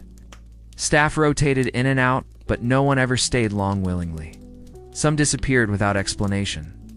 Others returned to the mainland speaking in broken sentences, staring into the distance as if something had followed them back. Few reportedly took their own lives. The stress, the filth, and the endless suffering wore down even the hardest minds. Morale plummeted, supplies ran low, command structures broke down. Despair became the dominant emotion, and apathy soon followed. Even the buildings seemed to suffer. Walls cracked and leaked. Floors buckled and creaked underfoot. Time and neglect took their toll. Entire wings of the asylum were abandoned, too unsafe to enter. Yet filled with rusted equipment, overturned beds, and patient records that told fragmented stories of despair. The island was decaying both physically and spiritually. Nature had begun reclaiming it, but slowly, as though even the weeds and moss hesitated to take root. Vines crept along walls, yet rarely bloomed. Roots pushed through floorboards, but never bore fruit. The land groaned under the weight of what had happened there. The air inside the buildings was thick, stale, and difficult to breathe. Even daylight seemed to avoid certain rooms, casting them in perpetual gloom. The island was dying in every way imaginable. The people sentenced to Poveglia lived in a place where time felt distorted. Days were endless, nights oppressive. Seasons brought no change in fortune. Spring might have meant flowers and renewal elsewhere, but here, it only made the scent of decay stronger. Winter brought cold winds and damp that gnawed at bones. Every creak of wood or clang of rusted metal became a cause for alarm, a reminder that nothing on this island could be trusted, not even silence. There were no holidays, no celebrations, no milestones to mark the passage of time. Birthdays were forgotten. Names were replaced with numbers. Even the passage of time itself seemed reluctant to move forward. For many, memory began to erode. Dreams and nightmares became indistinguishable. Reality twisted into something grotesque. Hope did not exist here. Letters were not answered, as visitors were not permitted. Stories of escape were whispered among patients and the ill, but none were ever verified. The boats that arrived brought only more souls, more burdens, and never carried anyone away. The sick arrived in agony, the mad in confusion, and the staff in dread. Poveglia was not a place where people lived. It was a place where people were sent to be forgotten. Their stories, their identities, their voices erased by the passage of time and the indifference of history. And in their absence, the island grew stronger. Its silence deepened, its memories rooted deeper. Each new arrival was simply another echo in an endless chorus of suffering. There were no prayers said for the dead on Poveglia. There were no final rites, no funeral processions, no gravestones bearing names. The bodies were burned, buried, or discarded, often without ceremony. Those who died in fear passed that fear into the soil. Those who died in rage left behind a seething energy, and those who died alone and seen, untouched left behind the most powerful ghosts of all. The very ground became a vessel of their final thoughts, their final breaths, their unfinished stories. The trees that grew on the island were nourished by ash and sorrow. Their branches swayed not with wind, but with the weight of unspoken words. Even the stones seemed to shiver beneath footfalls. This was not a resting place. It was a vessel of unending unrest. And in this dreadful place, among the fog and the ruins, the land itself seemed to absorb every cry, every fear, every final breath. The soil became more than earth. It became memory, and the memory of suffering, once embedded into a place, never truly fades. That is what it was like to exist on Poveglia. Not live, just exist. It's waiting for the silence to claim you, as it had everyone before. The walls remember, the wind remembers, and though the names of the forgotten may never be spoken again, their agony lingers in every shadow. To live here was to vanish slowly, day by day, piece by piece, until all that remained was the echo of your fear. And Poveglia, silent as ever, listened, always. The true story of Poveglia's transformation from a refuge to a purgatory begins in the early centuries of Venice's rise, when the island was still a quiet sanctuary. Originally a place of peace, it was once home to a small but thriving population, a kind of pastoral community that enjoyed the benefits of isolation without the weight of exile. Families grew crops, fished in the lagoon, and lived simple, uneventful lives. But as the Republic of Venice expanded and its population swelled, the city needed new ways to manage its increasingly dire public health crises. The bubonic plague struck Venice multiple times between the 1300s and 1600s, and each outbreak brought with it unthinkable mortality. Poveglia was eventually chosen not for its value, but for its disposability. It was remote, separated from the mainland by a narrow body of water, and already partially fortified. The first recorded use of the island as a quarantine station came during the Black Death in 1348, when Venice faced one of the deadliest outbreaks in its history. From that moment on, Poveglia's role changed forever. The establishment of a lazaretto on Poveglia reflected the era's crude understanding of disease and its transmission. Those who were suspected of infection were not given tests or treatments, but rather removed entirely from society. Symptoms were enough to seal one's fate. Those who coughed, ran a fever, or showed any signs of illness were put on boats and transported to the island with little ceremony or compassion. Entire families were sometimes shipped off together, even if only one member was ill. The Venetians believed that by isolating the diseased, they could protect the city, and they were right in a grim, utilitarian sense. But for those sent to Poveglia, it was a death sentence. The island lacked the infrastructure to support life, let alone comfort. Temporary wooden structures were built, but they were hastily constructed and quickly filled beyond capacity. Hygiene was non-existent. Medicine was limited to herbs, leeches, and prayers. The volume of death on Poveglia was staggering. During the height of the plagues, ships arrived almost daily, each carrying dozens or even hundreds of victims. The dead were removed first, dumped into massive pits dug by hand, their bodies layered with lime and covered in haste. Then the living were taken ashore, many already too weak to walk, and placed in the same general vicinity. There was no separation of the sick and the dying, no triage, no hope. Eyewitness accounts describe flames rising night and day from funeral pyres that never stopped burning. The air would have been thick with smoke and the odor of burning flesh, clinging to every breath. Survivors, if any, left with haunted minds and shattered spirits, but most never left at all. They were consumed by the island, just like the thousands who came before them. The psychological toll of Poveglia on those sent there cannot be overstated. Even before setting foot on the island, individuals would have known its reputation. Fear alone was a kind of contagion, spreading as quickly as the plague itself. The journey to the island was filled with sobbing, prayer, and silent resignation. Once ashore, any illusions of rescue or recovery faded quickly. The sick were left in overcrowded sheds or open-air fields. There were no doctors in white coats, no beds with clean linens, only straw mats and groaning bodies. Death was not hidden.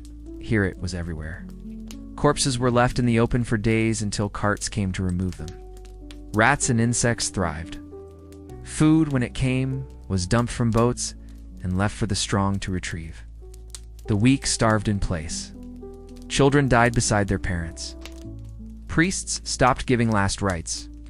By the 1700s, after several waves of plague had ravaged Europe, Poveglia had become a symbol of human fragility. The Venetian authorities considered it a successful tool of containment, but the public saw it differently. It was a haunted island, a place whose soil was cursed by fire and blood.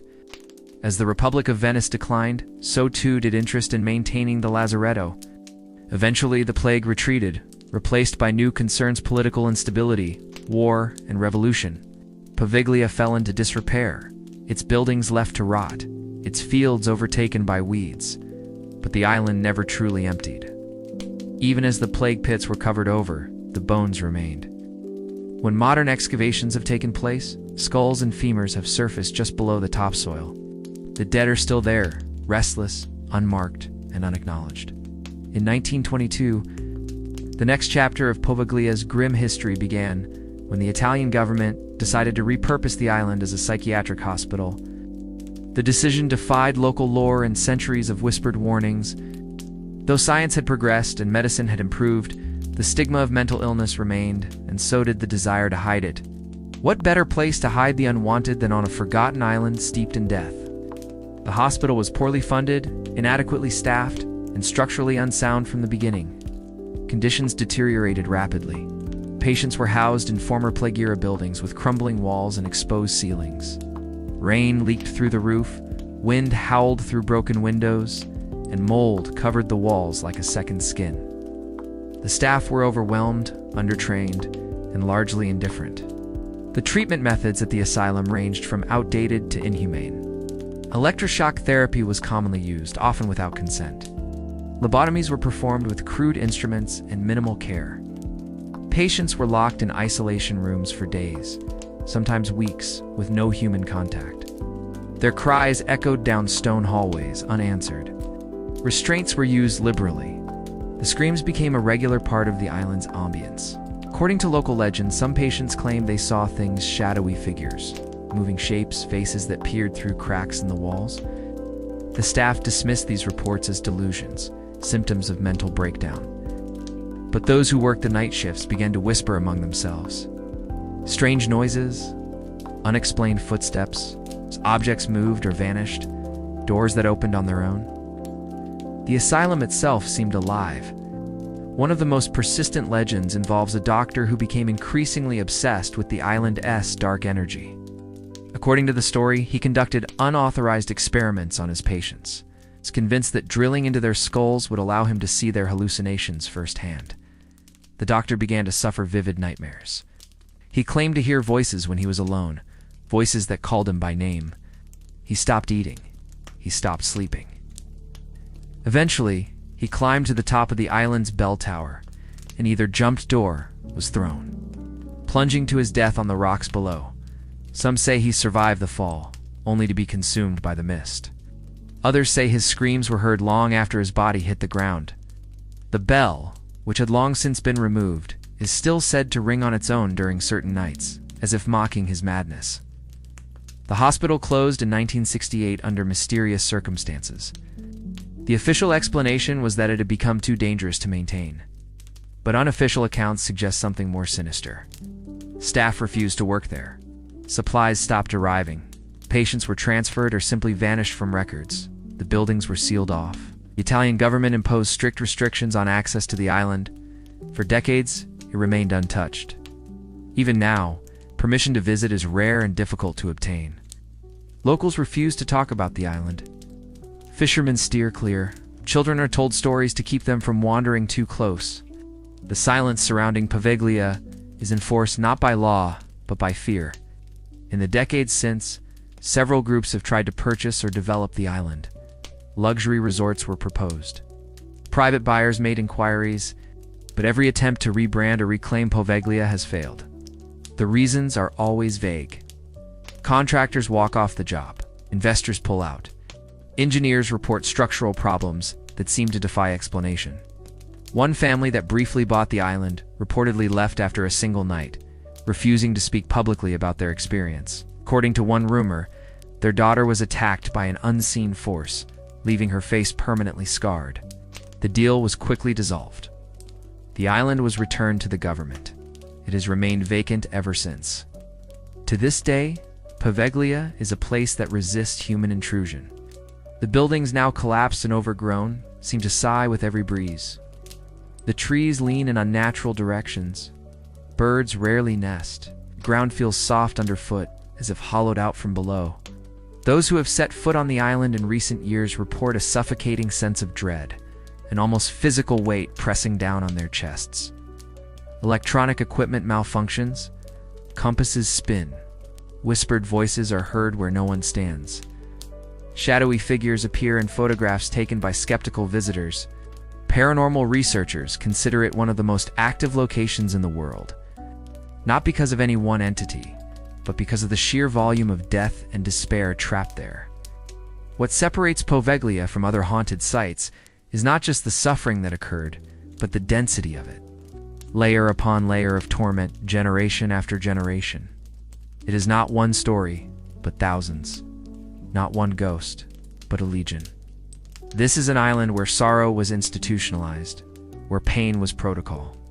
Its history is not folklore, it is documented, archived, and buried beneath centuries of stone and silence. The question is not whether Poveglia is haunted. The question is whether such a place could ever be anything else. It was built to contain death. And in that purpose, it succeeded. Too well, the dead never left. And neither did the darkness. Legends surrounding Poveglia have taken on a life of their own, fueled not only by centuries of pain and abandonment, but by the eerie consistency of the reports that continue to surface to this day. While the island's horrific history is well documented, it is the post-abandonment stories that truly unsettle even the most hardened skeptics. Locals in Venice have long whispered warnings to their children, cautioning them never to sail near the cursed shores, claiming the spirits of the dead still wander the ruins. Some believe the plague victims denied proper burials still seek peace. Others say the tortured souls of asylum, patients, broken, silenced, and discarded, have fused with the land itself. These aren't just ghost stories for thrill seekers. They're treated as cautionary truths by those who live nearby. Most Venetians will not speak the island's name after dark. Perhaps the most disturbing of these legends is the tale of the sobbing woman, a ghost said to walk the fields near the former plague pits. She is described in similar terms by nearly all who claim to have seen her, a figure dressed in ragged, blackened garments. Her long, dark hair matted and covering her face, her body trembling as if in eternal mourning. Some say she is searching for her lost children. Others believe she is the last person buried alive during one of the early outbreaks, her cries never silenced. Visitors who've ventured close to the island's shore on stormy nights claim to hear her wails echoing across the water. Those who've landed illegally describe a freezing drop in temperature near her supposed area, even in the height of summer. One urban explorer wrote that he saw footprints appear in the soil beside him, even though he stood alone. When he turned, he found no one, but the sobbing continued. Then there is the matter of the bell tower. Though the bell itself was removed decades ago, many still report hearing it toll always faint, always just beyond the edge of perception. Skeptics blame wind or shifting metal within the tower's crumbling walls, but those who have stayed on the island overnight claim otherwise. Multiple paranormal researchers, including several from popular television series, have captured unexplained audio recordings from within the tower, including humans, whispers, indecipherable groans, and what one investigator called a breath on the back of my neck that was in T-mine.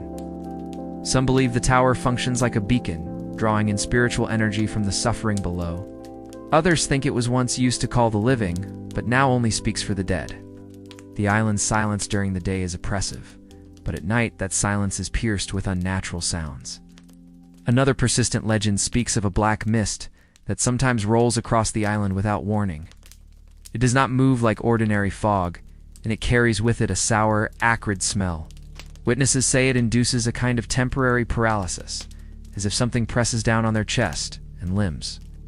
Cameras and audio equipment frequently fail when this mist appears. People report feelings of intense dread and disorientation. Some even claim to see things within the mist faces, hands or eyes, always just out of reach, always watching. The mist has never been scientifically explained, and some researchers who experienced it firsthand refuse to return. A few believe it is not a natural phenomenon at all, but the physical manifestation of the island's anguish, a vaporous echo of its past. Stories abound of boats that drift too close to the island and return with strange malfunctions. Engines stall for no clear reason, compasses spin in circles, radios go silent. More than one sailor has claimed to feel eyes on him while anchored offshore, despite being completely alone. One fisherman reported catching a human femur in his net, even though he was more than 100 meters from the island. He never fished near Poveglia again.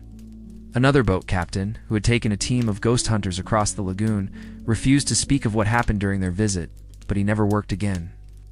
He was later seen sitting by the dock, mumbling to himself and staring across the water toward the island.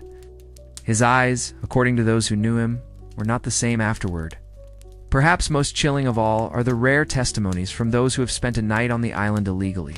Bourbon explorers, thrill seekers, and ghost hunting YouTubers have all tried to document their experiences, though most leave well before sunrise. Common themes emerge: an overwhelming sense of dread, sudden nosebleeds, feelings of being watched, and equipment failures. Some report seeing shadowy figures dart between trees or across hallways inside the ruins. Others describe being touched by invisible hands. One group claimed they heard a child's laughter echo from within the collapsed hospital, even though no children were present. Another swore they were followed by something that never showed itself but left footprints in the dust behind them. These experiences are often shrugged off by skeptics, but they remain remarkably consistent across sources who have never met. The longer one researches Poveglia, the more apparent it becomes that the island is not merely haunted in the traditional sense.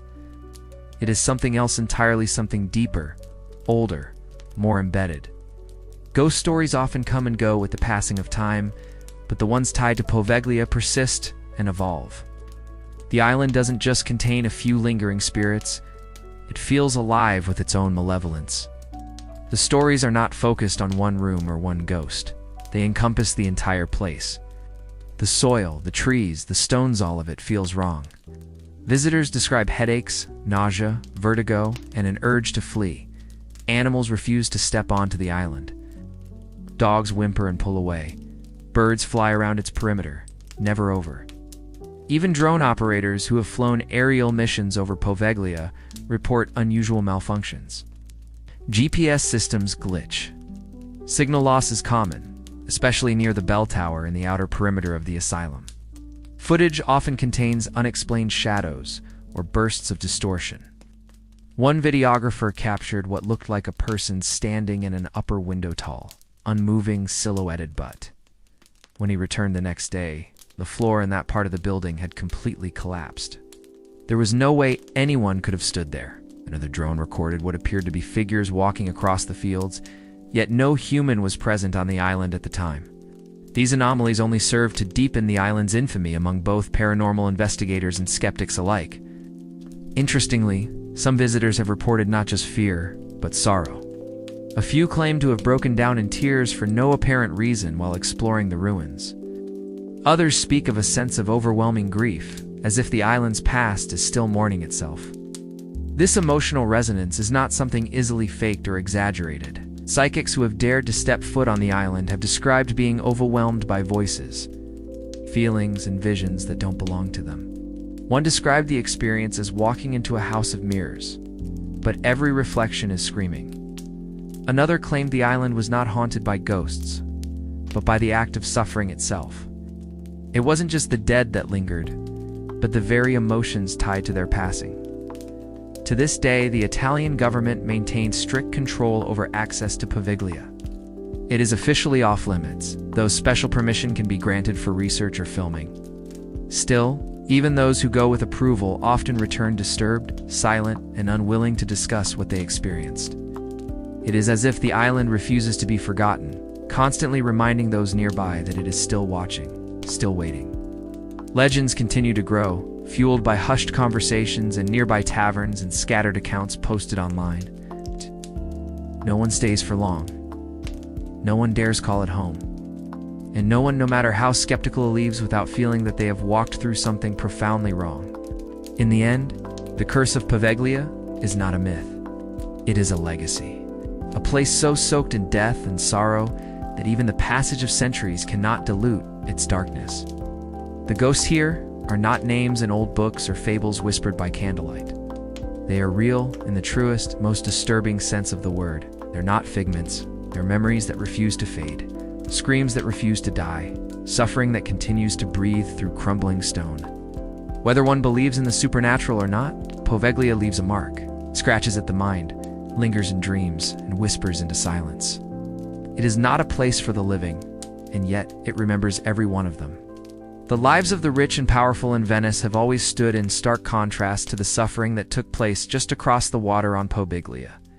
While the island was teeming with the dying, the mad, and the unwanted, the elite of Venetian society wined and dined in opulent palazzos, their gilded ceilings adorned with frescoes, and their banquet tables overflowing with delicacies from across the known world.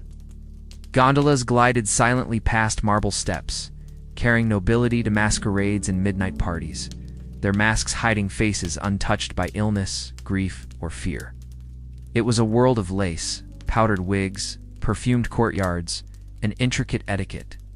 But from the balconies overlooking the lagoon, the island of Poveglia was always visible, sitting like a dark stain on an otherwise golden tapestry. It was seen, but never acknowledged. Known, but never spoken of in polite company. Even as the fires of the plague pits glowed on the horizon, their flickering light reflected in crystal goblets filled with imported wine, the privileged classes of Venice had a unique way of separating themselves from the horrors around them. During the worst of the plague years, they sealed themselves inside their villas and palaces, paying servants to deliver food and news from the outside world, but rarely venturing out. Some fled entirely, retreating to countryside estates or to other cities. The poor, of course, had no such options, as when the city's hospitals and quarantine stations could no longer cope with the flood of sick and dying. The wealthy pushed for more efficient solutions like Poveglia. For them, the island was not a place of mourning, but of convenience. A dumping ground for those who threatened the delicate balance of health and civility that they worked so hard to maintain. To them, the cries from across the water were distant noise, easily drowned out by the music of the harpsichord or the laughter of noble guests. Even in later years, when Poveglia was used as a psychiatric hospital, the contrast remained sharp. The elite of Venice continued to thrive. The early 20th century brought electricity, telephones, automobiles, and eventually cinema. But none of these modern miracles ever touched the island.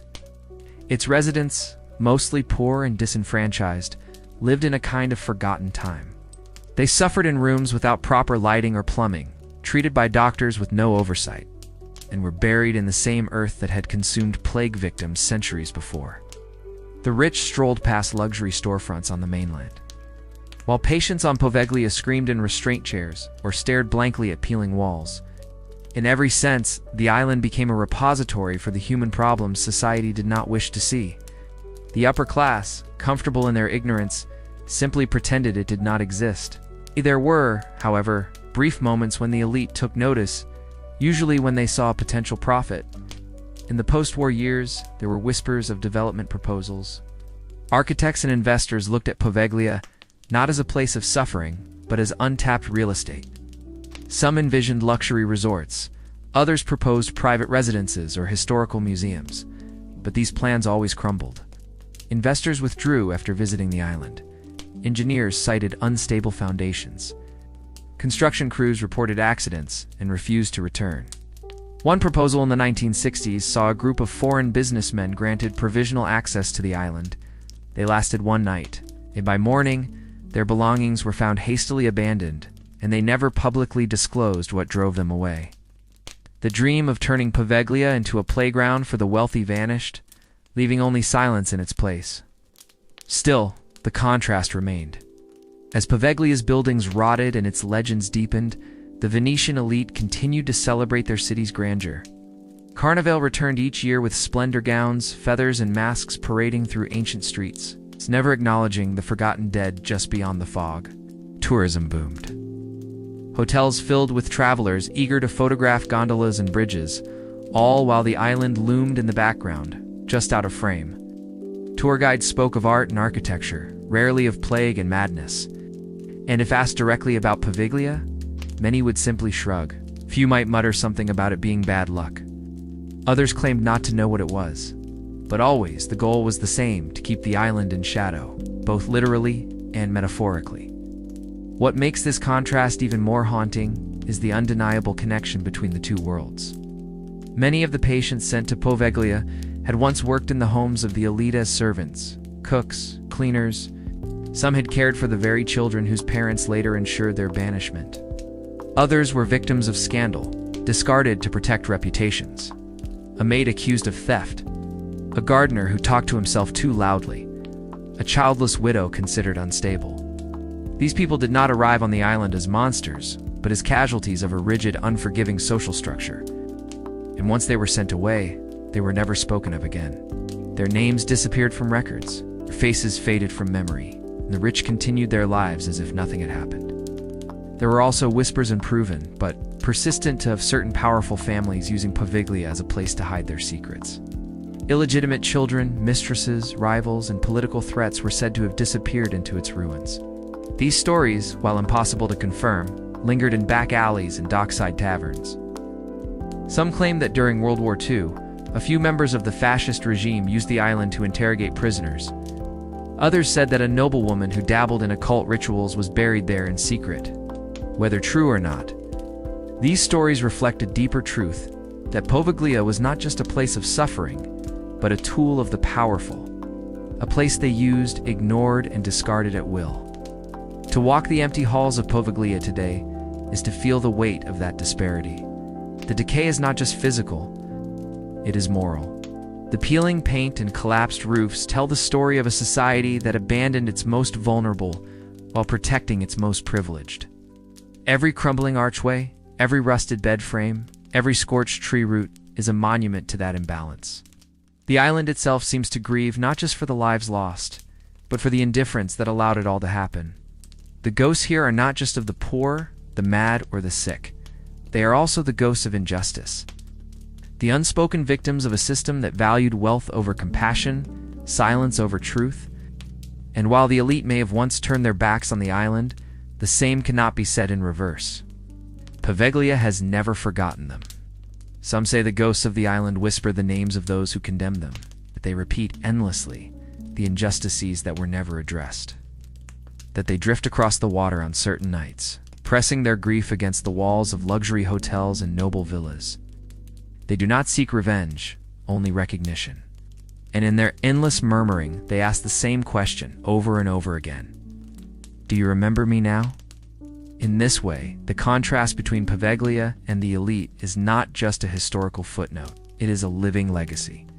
A reminder that the horrors of the past are not always buried with the dead. Sometimes they linger, echoing through time, waiting to be acknowledged. The divide between the gilded salons of Venice and the ash-choked soil of Poveglia is only a few kilometers wide. But in every other sense, it is an abyss. One filled with silence, sorrow, and the soft, unrelenting cry of the forgotten. Modern investigations into Poveglia have done little to dispel the island's dark reputation. In fact, each attempt to document, explore, or explain what happens there has only added new layers to its growing legend. While the Italian government has kept the island largely closed off, a small number of journalists, paranormal researchers, historians, and spiritual practitioners have been granted access under tight restrictions. What they have brought back, video footage, photographs, scientific data, and personal accounts offers no clear explanation. But it all points to one unsettling conclusion. Something lingers on Poveglia, something that cannot be measured or understood using traditional tools. The island resists clarity. Equipment fails, batteries drain, compass needles spin wildly. But worst of all, people return, changed, quiet, unwilling to speak about what they felt while walking its narrow, crumbling paths. One of the earliest modern explorations came in the form of a small, academic expedition in the late 1980s. A team of researchers, including archaeologists and forensic specialists, were granted limited access to study the remains of the plague pits and abandoned structures. What they expected was evidence of 14th century medical practices and burial techniques. What they found instead were unmarked mass graves layered with human ash, skulls with irregular fracture patterns, and walls covered in strange carvings that were never part of the original architecture. Some of these carvings were determined to be made decades after the hospital closed.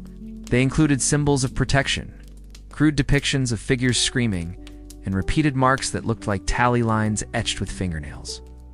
The team concluded their fieldwork 3 weeks ahead of schedule and left without giving a full press briefing. Their final report simply stated that the site was unstable and not suitable for extended research. In the years that followed, paranormal investigators from across Europe and the United States became fixated on Poveglia. Several well-known television crews attempted to film episodes on the island, only to have their equipment fail in unexplainable ways. Cameras recorded static, lenses cracked for no reason, recorded audio was often overrun with garbled sounds, whispers, sudden cries, or deep guttural moans. One investigator described walking through the old hospital ward and feeling as though he had been submerged in ice water. His skin broke out in goosebumps, his ears rang, and he began to cry uncontrollably. He later said he had no memory of why he cried or how long it lasted. His footage was unusable, corrupted from start to finish. Another team from a university in Florence tried to conduct electromagnetic field tests to determine if the strange sensations reported on the island could be attributed to natural energy pockets or mineral deposits. But their readings made no sense. High EMF levels were recorded in the open fields, far from any electrical source. In other areas, like near the bell tower or the collapsed surgical winged equipment, read complete silence. Even though the air felt electrically charged, dowsing rods spun uncontrollably. Thermographic cameras showed cold spots in the shape of human figures, motionless and transparent. The data, when reviewed, could not be reproduced or explained. Most of the team refused to return for follow-up studies. One student reportedly left the program entirely, citing recurring dreams of the island as his reason. Even amateur visitors who have accessed the island illegally have added to the record of strange phenomena. Blog posts and video diaries from these explorers often begin with confidence and curiosity, but end in silence. One blogger documented his attempt to stay on the island overnight. He described a sudden sense of dread as night fell, followed by a feeling of being watched from the tree line. His final post, uploaded at 3:17 a.m., shows him staring into the camera, pale and trembling, whispering it doesn't want us here. He never posted again. Comments on his channel speculate that he was faking it for attention. But those who've seen the full footage later archived by his friends say something in his eyes changed that night. He was not the same man who landed on Poveglia at dusk. Psychic mediums who visited the island speak of a place not simply haunted, but fractured. One medium claimed that the souls trapped there are caught in a loop of suffering, unable to understand that they are dead. She described hearing the same phrase repeated in dozens of voices, all overlapping, "Please don't leave me here." Another medium refused to step off the boat, saying the air around the island felt thick with panic. She compared it to walking into a room where people were screaming with no sound. Some believe the suffering on Poveglia was so intense that it opened a kind of spiritual wound, a tear in reality that can never heal. Others argue that the sheer density of death has created a psychic echo chamber, amplifying every emotion ever felt there. There are also strange natural phenomena that investigators have documented but cannot explain. Fog that forms rapidly in clear weather. Animal remains found arranged in circles.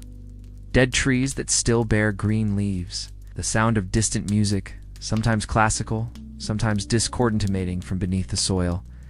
Soil samples taken from the plague pit areas show unusually high levels of human ash, mixed with heavy metals and organic compounds that should not be present in such quantities. In one disturbing case, environmental analysts found bone fragments in a surface soil sample more than 30 meters from the nearest known burial site. When he returned with colleagues, the fragment was gone, but a new one had surfaced in a different location. Despite these findings, there has been no organized effort to preserve or study Poveglia on a larger scale. Some believe the government is afraid of what might be uncovered. Others think there is a quiet agreement among scholars, politicians, and religious leaders to let the island rest undisturbed. There have been no serious restoration projects, no tourism initiatives, no memorials. The only marker of the thousands who died there is a rusted sign, barely legible, warning of unsafe structures and forbidden entry. This lack of acknowledgement has only deepened the mystery. It is as if Poveglia has been not because it is unimportant, but because it is too important, too terrifying, too real. What little documentation does exist, photos, journal entries, audio logs, paints a picture of a place that resists understanding. One investigator described the island as a wound that bleeds memory. Another called it a ghost within a ghost. There is no single entity that haunts Poveglia. There is no central narrative that explains its horrors. Instead, it is a collage of agony, a place where fear has soaked into the soil so deeply that it has become part of the landscape. Every broken step, every twisted tree, every gust of wind carries that fear forward. It does not fade, it does not soften, it waits. The most disturbing thought raised by modern investigations is this: what if the island is not haunted by spirits, but by consciousness itself? What if the collective trauma of thousands of people, abandoned and left to die, somehow fused into a kind of sentient sorrow, something that thinks, remembers, and responds. Something that does not want to be studied, or filmed, or questioned, but only left alone. One paranormal theorist posited that Poveglia is not a location anymore, but a presence, a living memory, curse made flesh. And every time someone steps onto its shores, they are not entering history, they're entering that memory. For now, the island remains quiet. The ruins stand, slowly crumbling into the sea. The bell tower looms, empty, yet ever-present. The fields are overgrown, the air still thick with the weight of what was. Boats pass by in silence. Locals avert their eyes. The world, for the most part, continues on, pretending it is not there. But Poveglia remembers. It always remembers. And those who have stood upon it truly stood there and felt its silence press into their bones. Carry something back with them, something they cannot name, something they will never forget.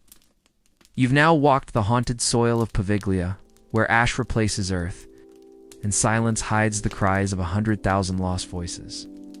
You've seen the contrast between grandeur and grief, between the lavish lives of Venetian nobility and the forgotten suffering of plague victims and patients cast aside. You've felt the weight of centuries, the echo of sorrow that has settled over every stone, every root, every gust of wind that brushes against the crumbling ruins. And you've heard the testimonies of those who dared to return, who speak in hushed tones of shadowed figures, whispered voices, and a presence that never truly sleeps. This island is not just a place of death, but a place of memory. It holds the suffering of generations, compressed into a silence so deep it almost breathes. The legends persist not because they are exaggerated, but because they are too vast, too tragic, and too consistent to ignore. It is not haunted by a single ghost, but by a history that cannot be buried. You cannot light enough candles to dispel this darkness, you cannot speak loud enough to drown out its quiet. Poveglia doesn't need to be believed to be felt. It simply waits. Always has. Always will. So as you drift into sleep, remember what it means to be forgotten, to be cast off, to suffer in silence while the world dances on. Remember the weight of ash, the toll of the bell, the black mist that never clears. And ask yourself, if a place like this remembers every soul it ever consumed, what does it do with the ones who forget? What happens when we stop listening to history's whispers? You don't need to believe in ghosts to understand what happened on Poveglia. You just need to know that some places remember, even when people don't. Thank you for spending the night with Yawn Chronicles. Sleep deeply. And if you dream of an island shrouded in fog, with voices that call your name from the shore, just keep drifting. Don't answer. Don't turn the boat around. Let the water carry you home. John Connor, come with me if you want to watch a Yawn Chronicles compilation video.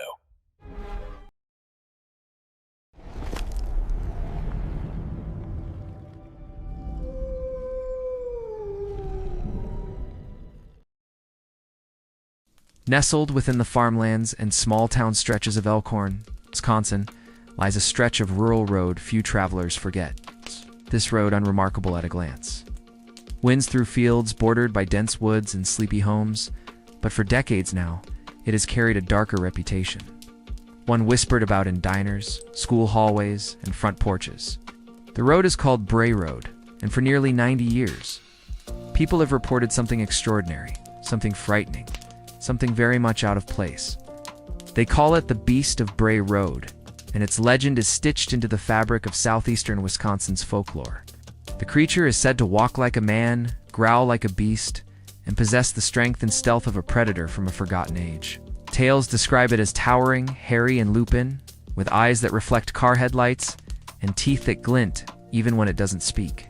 Some say it's a werewolf, others a cryptid, and some a spirit or shapeshifter pulled from old indigenous stories. And as with most legends, the more it is denied, the stronger it becomes. In this episode of Yawn Chronicles, we explore the mysterious tale of the Beast of Bray Road with our usual, gentle, meandering cadence. It's perfect for those seeking rest, curiosity, or perhaps just a moment to drift. In the first segment, we'll travel back in time to examine what daily life was like for residents of Elkhorn in the years surrounding the creature, its most well-known sightings. We'll discover how difficult and isolated rural life could be, why strange happenings were both feared and quietly accepted. Next, we'll dive into a biography-style narrative of the sightings themselves, focusing on the flurry of reports from the late 1980s and early 1990s, especially those that made headlines and stirred public imagination. Then, in the third segment, we'll turn toward culture, myth, and mystery as we explore how the beast fits into wider stories about werewolves, dogmen, and shapeshifters from around the world. In the fourth segment, we'll contrast the lives of ordinary residents, those who might have encountered something unusual while driving home, with those who shaped public opinion, including reporters, folklorists, and cryptid enthusiasts. And finally, we'll close with investigations and lesser-known facts, asking what the most plausible explanations might be for the sightings and why this legend has endured for so long, despite a lack of conclusive evidence. It's a quiet road, after all, and the beast never lingers too long in one place. But the story of the Beast of Bray Road has remained, always waiting at the edge of the headlights, always just beyond the safety of the farmyard light. Now, settle in. Maybe you've heard rustling in the woods yourself. Maybe you've passed a field at night and felt the need to speed up, even though no one was around. Whether you believe or not, there's something undeniably eerie and oddly comforting about a mystery rooted in the everyday. So, pull up a blanket, rest your eyes, and let us walk with you down Bray Road. In the quiet stretches of southeastern Wisconsin, especially near Elkhorn, life during the 1980s and early 1990s moved at a pace most today might call slow. But for those living it, the grind could feel eternal. Winters were long, dark, and unforgiving, icing over roads like Bray and turning morning commutes into rituals of scraping windshields and shivering in silence. Many families lived on old farmland or in modest houses far apart from neighbors, meaning that a visit to a friend might involve a 10-minute drive and a flashlight just to check the driveway. Electricity was stable, but power flickers during storms were common, and most homes kept flashlights or kerosene lamps, not out of paranoia, but necessity. Isolation was part of daily life. Some welcomed it, others simply endured it. Kids grew up with big imaginations because there wasn't much else to do once chores were done and the sun went down. TV came through on antennas unless you splurged for cable, which most didn't. In such an environment, the idea of monsters wasn't outlandish shit, was almost expected. Stories filled the silence left by thin radio signals and weak evening programming. Parents told tales to scare their kids indoors after dark, but even grown-ups couldn't always explain the sounds that came from cornfields at night. Coyotes, maybe, but sometimes the howls were lower, more guttural. Rural roads like Bray weren't well lit. Driving them at night felt like navigating through a tunnel of shadows, the tree lines always seeming to press closer with every mile. If your car broke down out there, you didn't just get annoyed, you got nervous. It wasn't just the inconvenience, it was what might be watching, what might be listening, what might be waiting. Economically, times were tough. The farming industry was struggling, jobs were sparse, and people had to stretch every dollar to get by. That meant secondhand clothes, home-cooked meals, and fixing things instead of replacing them. It also meant people didn't always report what they saw, because calling the sheriff over a creature in a ditch might not be worth the fuel it took to drive into town. Gossip was currency, but you didn't want to be the one everyone whispered about for the wrong reasons. Still, stories slipped out. A woman swerved to avoid something crouched on the road. A boy saw a shadow with eyes in the field behind his house. A farmer found claw marks on the side of his barn. Daily life was full of tension, but not the kind found in cities. It was a rural, watchful tension. The kind that comes from knowing you're responsible for your own safety, that the nearest help is miles away. People locked their doors, not just for burglars, but for things they couldn't name. The sound of a raccoon knocking over a trash can was enough to make a man grab his rifle and check the yard. Not because he expected danger, but because he knew that if danger came, no one else would deal with it. For teenagers, sneaking out late wasn't just rebellious, it was risky. Everyone knew someone who'd seen something strange on Bray Road, and the stories had a way of being told just before curfew. There was no internet to fact-check, no viral video to compare sightings. Everything was word of mouth, newspaper clippings, or maybe a call-in to the local radio station during open line night. When reporter Linda Godfrey began investigating the story in the 1990s, It wasn't until the first time people had heard of the beast it was just the first time someone took the stories seriously enough to write them down. Before that, people kept quiet, laughed nervously, or chalked it up to imagination. But imagination runs rampant in places where the night is long and the woods are deep. And in Elkhorn, Wisconsin, there were plenty of both. Kids were told not to walk alone after dark, not just for safety, but because things had been seen by the ditches. Some families had long-standing rules about not taking certain roads after sunset.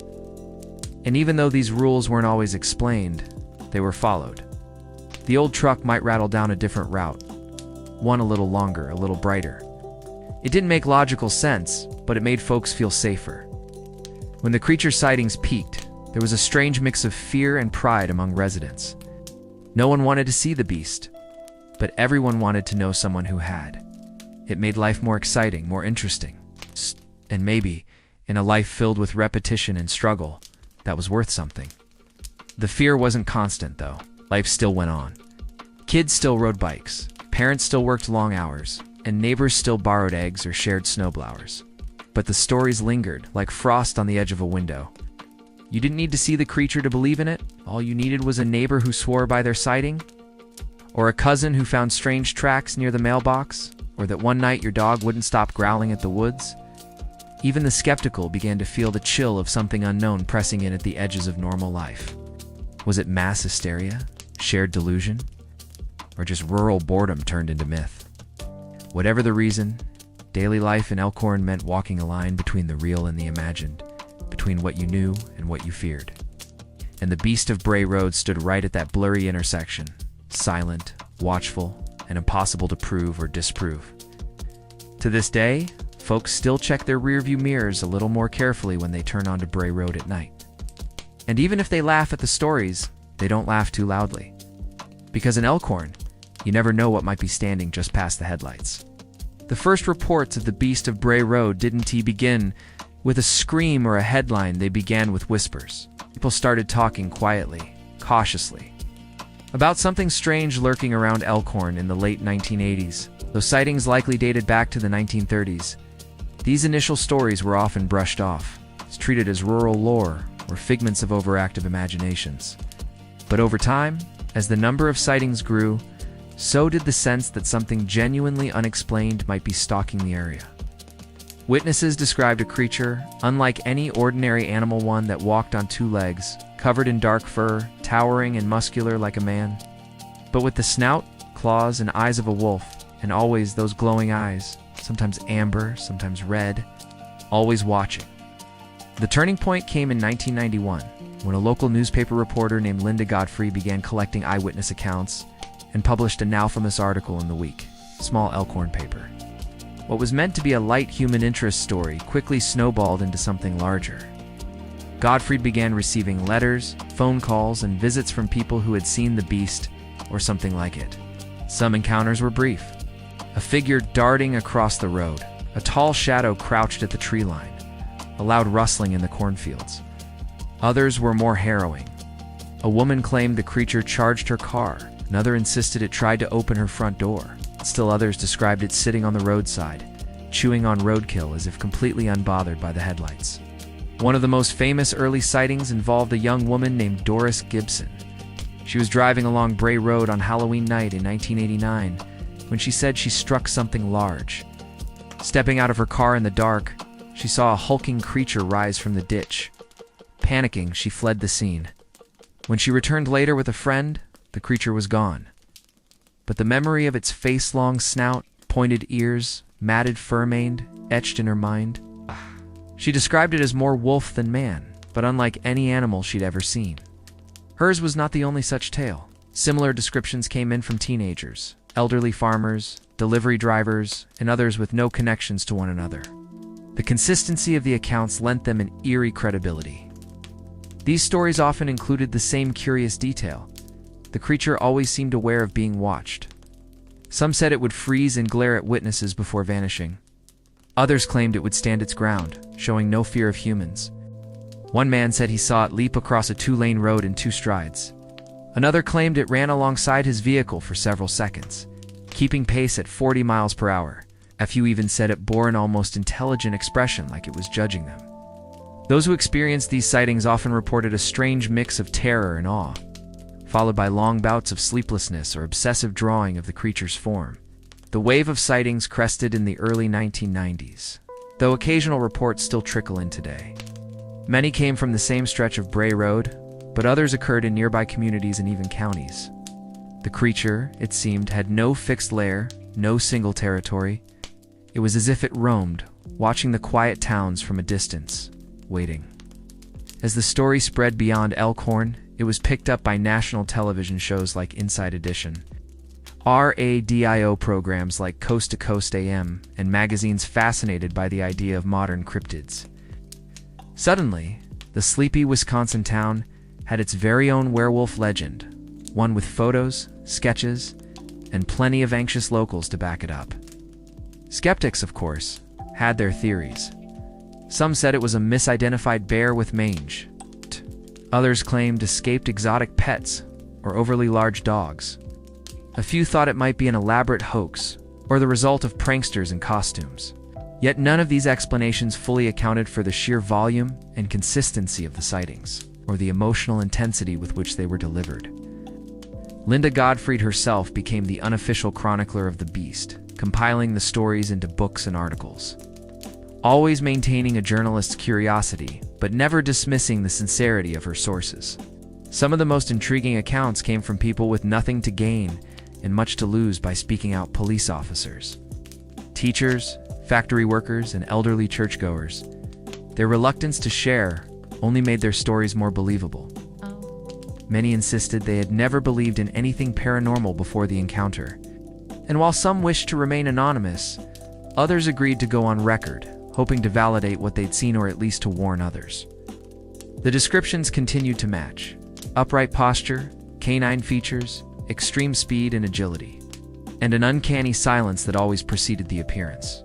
There were even reports of physical traces: large claw marks on sheds, deep unusual footprints near barns, torn up deer carcasses with signs of something far too large having feasted, and always the feeling of being watched in the night.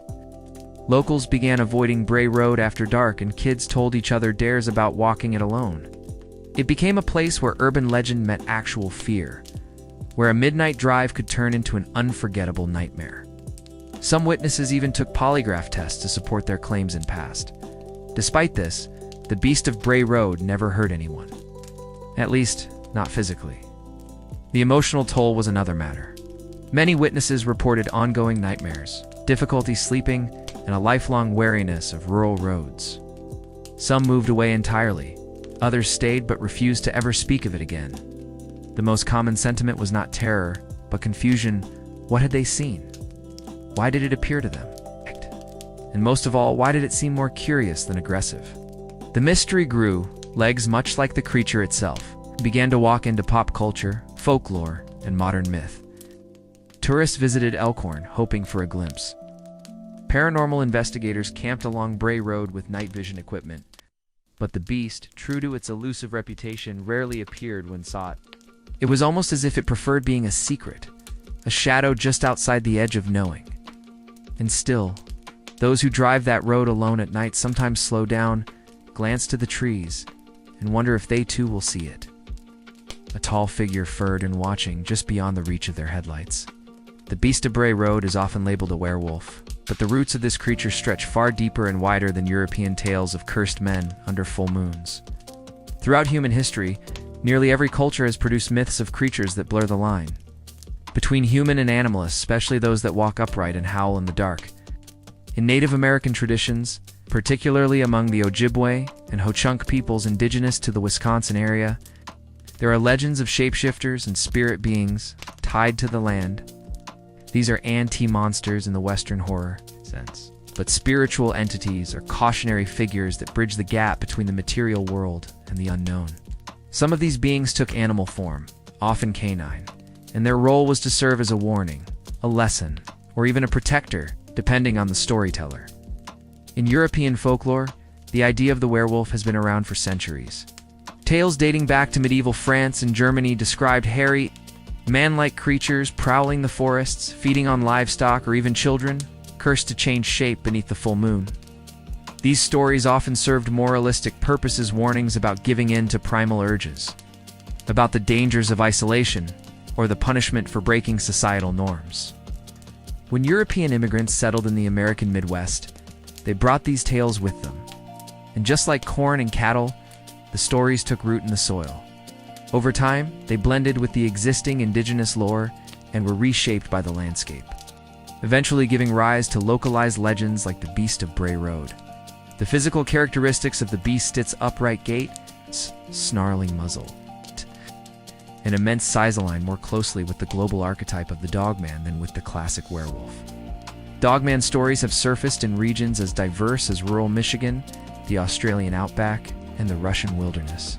These beings are often described as intelligent, elusive, and capable of evoking a deep, instinctual fear in humans. What's remarkable is the consistency of these descriptions across time and culture. Even in places where there has been little to no cross-cultural storytelling, psychologists and folklorists have long debated whether this indicates a shared archetype in the human subconscious or something more literal, something universal and real that we have always struggled to name. In Wisconsin, the Beast of Bray Road became more than a local legend. It became a part of cultural identity. Just as Loch Ness has its monster and West Virginia has the Mothman, Elkhorn found itself bound to a figure of mystery. Local diners put werewolf-themed specials on their menus. Small gift shops began selling t-shirts and mugs bearing the beast's snarling face. Some saw it as a marketing opportunity, others as a genuine mystery worth preserving. But for the people who reported encounters, it wasn't about souvenirs or folklore. It was about making sense of an experience that challenged the boundaries of their understanding. It was about naming the unnameable. Religious interpretations emerged too. Some saw the creature as a demon, a harbinger of moral decay or spiritual unrest. Churches in the area occasionally hosted discussions or sermons aimed at debunking the beast, treating it as either a satanic illusion or a test of faith. Others took a more mystical approach, suggesting that the beast was a guardian of the land. Disturbed by human encroachment or environmental imbalance, these interpretations, while varied, reflected a need to fit the phenomenon into an existing belief system. To make it manageable within the frameworks people relied on to make sense of the world, art and media played a role in shaping the myth as well. Sketches of the beast proliferated, some based on witness descriptions, others drawn from imagination. Books, TV specials, podcasts, and even horror films began referencing Bray Road and its mysterious inhabitant. These portrayals ranged from serious investigative tone to full-blown creature feature fantasy, and each new representation added another layer to the myth. Interestingly, this cultural amplification didn't lead to greater understanding, it only deepened the mystery. The more the beast was discussed, the less clear its true nature became. Some folklorists argue that the Beast of Bray Road functions as a modern trickster, a symbol of chaos in an otherwise orderly world. In a town where roads are straight, seasons are expected, and neighbors are predictable, a creature like this injects uncertainty. It challenges assumptions. It makes people question what's real and what's imagined. And like the tricksters of old, it never quite reveals its hand. Instead, it dances at the edge of light, always just out of reach. For a culture increasingly dominated by technology and rationalism, the beast serves as a reminder that not everything can be explained away with logic or science. There's also a therapeutic aspect to the legend. Communities that have experienced trauma-economic decline, environmental damage, cultural isolations, sometimes develop myths to process those wounds. The beast, in this context, may represent collective fears or anxieties. It becomes a symbol of things out of control, stalking the town just like poverty, or change, or loss. In speaking about the beast, residents might actually be speaking about deeper, unspoken fears. In this way, the legend becomes a mirror, reflecting back the town's own uncertainties and unresolved tensions. The mystery also inspires connection. People who would otherwise have no reason to speak to each other find common ground in discussing sightings or theories. At the farmer's market, in the post office line, at school functions. The beast becomes a shared story, passed between generations. Parents tell their children what their grandparents once told them, not to frighten but to bond. A shared mystery has a way of uniting people, especially in a small town. It gives the place a certain magic, a living mythos that grows with every retelling. Despite its growing infamy, the Beast has remained grounded in community-level storytelling. It hasn't become a global phenomenon like Bigfoot or the Chupacabra. Instead, it stays local, like a regional ghost, haunting only those who live close enough to walk Bray Road themselves. This intimacy adds to the legend's weight. It's not just a story you read about it. It's a story that could be happening just outside your window. It's not on television, it's behind the barn. And yet the Beast never oversteps its place in the story. It never speaks, never attacks, never demands attention. It appears and vanishes, inviting speculation without delivering proof. In doing so, it becomes a symbol not just of mystery, but of restraint. It reminds us that not all stories have endings. Some just trail off into the woods, rustling the cornfields, waiting to be seen again. In every legend, there exists a quiet divide between those who live with the mystery and those who tell it to the world. The residents of Elkhorn, Wisconsin, mostly humble, working-class people, carried the burden of the Beast of Bray Road with an odd blend of pride and discomfort. On one side were the families and farmers, teachers and waitresses, people who never asked to be part of a supernatural narrative. On the other side stood the authors, the cryptozoologists, the TV crews with bright lights and skeptical smiles. This divide shaped not only how the Beast was perceived, but also how it was endured. Because for the townsfolk, the legend wasn't entertainment. It was personal and at times deeply unsettling. Most of Elkhorn's population had grown up with simple rhythms: morning coffee, feed the animals, church on Sunday, gossip at the diner. Their connection to the land ran deep, built over generations. That made the idea of something unnatural lurking in the brush even harder to reconcile. You didn't need someone from a big city newsroom telling you what you saw was real. You just knew what you saw. And if you didn't see it, chances were you knew someone who did. The Beast wasn't part of folklore, it was part of local life. One of those things you didn't talk about too loudly, but never quite forgot.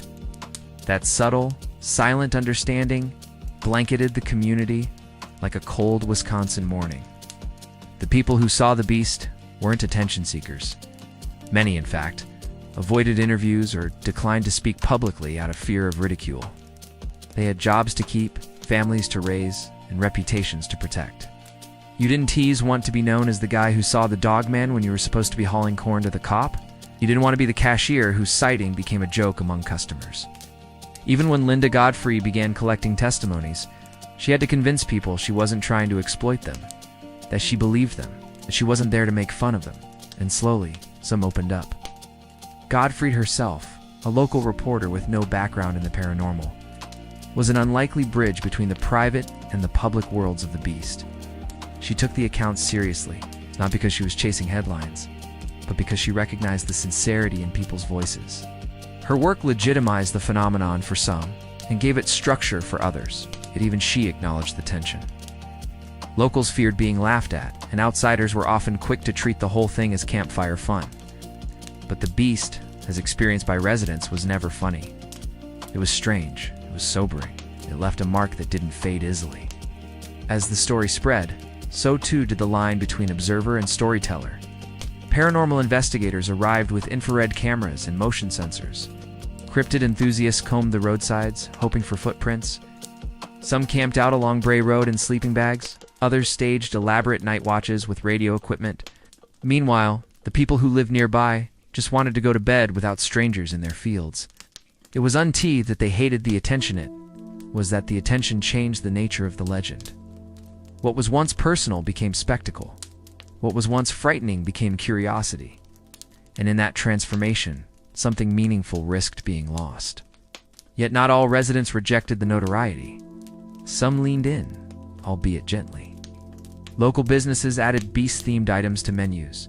Teachers used the story in creative writing assignments. High school students made homemade documentaries. For these people, the Beast wasn't just a shadow in the woods. It was a piece of community identity, a symbol of what made Elkhorn different. And for many, that was something worth embracing. It was a chance to turn something fearful into something unifying. Still, the balance was delicate. Because every time someone laughed at the story, someone else stayed silent about what they'd seen. In the world of public storytelling, cryptids are often treated with either ridicule or reverence. The Beast of Bray Road attracted both. Radio hosts speculated with gusto, authors published books that ranged from investigative to fantastical, and television programs dramatized sightings with growling actors and fog machines. Each retelling added layers, but often stripped the legend of its emotional reality. The fear of a teenage girl alone on a dark road, didn't he always make it into the final cut? The quiet shame of a farmer who saw something impossible didn't fit neatly into a soundbite. These were the parts the public missed. The people of Elkhorn were left to live in both worlds. By day, they were normal citizens of a small town.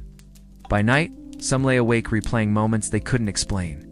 A face in the brush, a sound in the field, a heavy shape moving beyond the fence. Meanwhile, the rest of the world asked questions, made documentaries, and occasionally mocked what they didn't understand. That left many residents feeling protective of their experiences, unwilling to share more than they already had. After all, how many times can you say, "I know what I saw," before you're tired of repeating yourself? In contrast, the researchers and storytellers outside the community often saw the beast as a case file, something to solve, something to explain or disprove.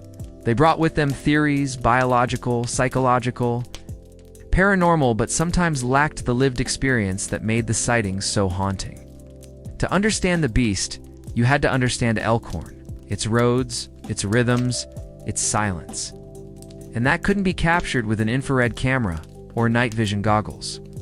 It required something quieter, something slower, something like listening. Still, without those public voices, the legend may have faded into obscurity. The books, interviews, and investigations kept the beast alive in the cultural imagination. They ensured that new generations would hear the tale and maybe even believe it. They preserved the mystery in a way that oral storytelling alone could not. And for that, even the most skeptical townsfolk might feel a quiet gratitude. Because while not all attention is good, some is necessary to keep a story breathing. The divide between locals and outsiders didn't mean hostility, it meant difference. A difference in stakes, in perspective, in intimacy. For the people of Elkhorn, the beast was not a character in a myth. It was a presence on their roads, a possibility in the night. For the rest of us, it's a story, a compelling one, mysterious and unresolved. But to the people who have looked into those glowing eyes, it is something more, something real. And in that space between belief and disbelief, between quiet life and noisy story, the Beast of Bray Road continues to walk, silent, watching, waiting. While most of the public's understanding of the Beast of Bray Road comes from widely shared stories and television specials, there exists a quieter layer of investigation, less publicized, more peculiar, and deeply fascinating. These investigations, often conducted by amateurs with no credentials or professionals with an open mind, have uncovered curious pieces of the puzzle that rarely make headlines. For starters, some of the earliest newspaper archives from the 1930s contain oblique references to a hairy thing seen on the outskirts of Elkhorn. These reports are brief and without detail, but suggest that the legend predates its 1980s resurgence by decades. It's just that back then, people were less likely to write letters to the editor about it and even less likely to admit they saw something strange. One lesser-known fact is that not all sightings occurred on Bray Road itself. In fact, sightings have been documented as far away as nearby towns like Whitewater, Burlington, and even deeper into Walworth County. This has led some researchers to believe the beast may not be territorial, but migratory, or even tied to a wider area of high strangeness. Some have noticed that sightings spike during certain lunar phases, not just full moons, but new moons as well, when the sky is at its darkest. Whether this is psychological or something else entirely remains a matter of speculation. But it's this kind of subtle pattern that keeps cryptid researchers returning year after year to the region. Interestingly, some of the most credible-sounding reports come not from thrill-seekers, but from people who didn't know what they'd seen until later. There are accounts of joggers, postal workers, and early morning commuters who spotted something strange but didn't connect it to the legend until they mentioned it in passing and were met with stunned silence or wide eyes. These quiet witnesses, as some call them, often report the beast as having a strangely casual demeanor, if it wasn't caught off guard. but simply pausing to observe? This is one of the eeriest consistencies across reports, the idea that the beast looks at you like it understands what you are. There have also been a handful of strange animal carcasses found near Bray Road, most of them deer, but a few unidentifiable remains that prompted brief concern before being quietly dismissed. Some researchers have collected fur samples, claw scrapings, and even audio recordings of strange howls, but nothing conclusive has ever emerged. DNA tests come back as canine or inconclusive. Audio clips feature growls and cries that might be wolf, coyote, or something else entirely. The mystery, it seems, resists resolution. The more one looks into it, the more it seems to scatter into ambiguity. One curious theory posited by local folklorists is that the beast could be a tulpa creature born from belief, manifested by the collective energy of those who think about it. The more people hear about the beast, the more people see it. It's a theory that blends paranormal thinking with psychology, and while difficult to prove, it does align with the beast's elusive nature. Others propose that the beast might be interdimensional, slipping between realities the way light refracts through water. These ideas sound outlandish to some, but they've been discussed in hushed tones for decades. Long before the internet made sharing such ideas common, investigators have also noted the correlation between Bray Road sightings and other strange phenomena in the area. Elkhorn and surrounding towns have recorded spikes and unexplained lights in the sky, phantom smells, and even instances of time loss or altered perception. These aren't just cryptid encounters, they suggest a larger pattern of high strangeness that some researchers liken to Skinwalker, to ranch in Utah, or the Mothman sightings around Point Pleasant, West Virginia. Whether these connections are meaningful or coincidental remains up for debate, but they add layers to the legend that the public rarely hears about. Local law enforcement has quietly acknowledged the stories over the years, though they typically treat them with polite skepticism. Still, several officers have admitted to hearing strange calls on their radios and identifiable growls in the background. Reports of a very large animal that vanishes before they arrive. None of this has been officially documented in any alarming way, but off the record, some deputies are willing to say they wouldn't walk Bray Road alone at night. It's not necessarily fear of the beast, it's fear of not knowing what's out there, of being alone in a place that feels watched. Some cryptozoologists have tried to create composite profiles of the creature based on sightings. Height ranges from 6 to 8 feet tall. It walks upright, but is capable of dropping to all fours and moving with extreme speed. It has the build of a linebacker, covered in dark brown or black fur, with unusually large feet more like a wolf's paws than human boots. Its eyes reflect light, even in photographs, and its mouth is said to open unusually wide. Its gait is described as smooth, almost fluid, unlike the stiff bouncing stride of a man in a costume. Most witnesses agree. There's something unnatural about its silence. The beast makes no sound as it moves, as if it floats more than walks. Even after decades of investigation, no one has gotten close. No clear photo, no video that holds up to scrutiny. No reliable physical evidence.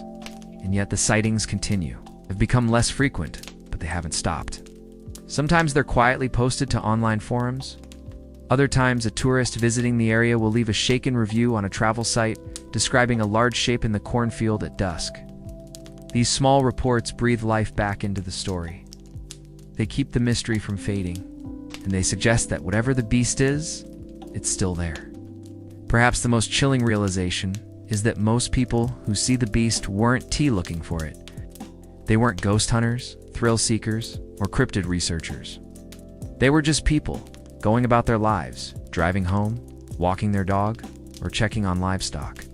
And in those mundane moments, the veil lifted just long enough for them to see something impossible.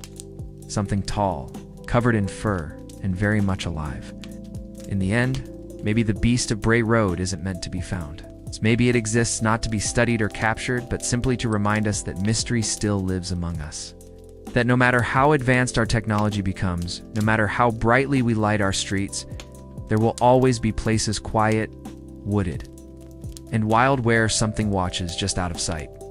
And so, as we ease our way out of the winding roads and shadowy cornfields of Elkhorn, Wisconsin, we find ourselves left with more questions than answers. The Beast of Bray Road remains, after all these years, one of America's most enduring and quietly unsettling legends, It is a creature without a confirmed name, a mystery without a final chapter, and a reminder that even in a world mapped down to the last satellite pixel, some places still hold secrets that can't be explained. For those who've seen it, the encounter lingers like a fog on a winter field, difficult to describe, impossible to forget. And for those who haven't, the very idea that something might be out there is enough to keep. Headlights on high beam, and conversations just a little quieter near the woods. What makes the beast so compelling, ISN? Just its appearance, or the way it stalks the pages of folklore at S. The way it hovers at the edge of possibility. Not quite a monster, not quite an animal. It seems to exist somewhere in between fact and fiction, between ancient story and modern fear. It is a creature of in-betweens, of silence between fence posts, of light between tree trunks. And in that space, it thrives. Unlike other cryptids whose stories are bloated with gimmicks and hoaxes, the beast's legend feels raw, grounded, and intimately tied to the land. There's no circus around it, no big tourist trap. It's just an old road, a handful of sightings, and a community that quietly nods when someone says, "I saw something." Perhaps that's why the beast endures. It doesn't demand belief. It doesn't try to convince. It simply is unseen but not unremembered. Its legend has been passed down at kitchen tables, drawn in the margins of school notebooks, whispered at slumber parties when the wind howls a little louder than usual. It's the kind of story that sits on the porch with you on late summer nights, when the fields are too quiet and the woods feel just a little too dark. It's not loud. It doesn't need to be. It's the whisper at your window when you think you're alone. Tonight, as you lay your head down and let your thoughts drift across the moonlit fields of rural Wisconsin, know that some mysteries are meant to remain just out of reach. They aren't puzzles to be solved, but stories to be remembered. They connect us, generations apart, across the span of time and terrain. They remind us that not everything can or should be explained. Because in a world so eager to know everything, the unknown is sometimes the only thing that still feels truly magical. So sleep well, dear listener. Let the road wind on without you tonight. Let the beast walk it alone as it always has. And if your dreams take you down a dark country lane, where the trees lean close and the cornfields whisper, don't be afraid. Just keep driving. Keep your eyes on the road. And maybe, just maybe, you'll see a shadow watching from the edge of the light. You've been listening to Yawn Chronicles. Till next time, may your sleep be deep, your roads be empty, and your mysteries just mysterious enough to dream about.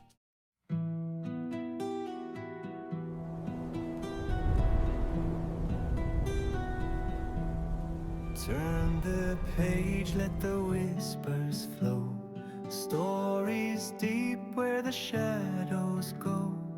Cryptic tales under moonlight's glow. Drift away where the legends grow.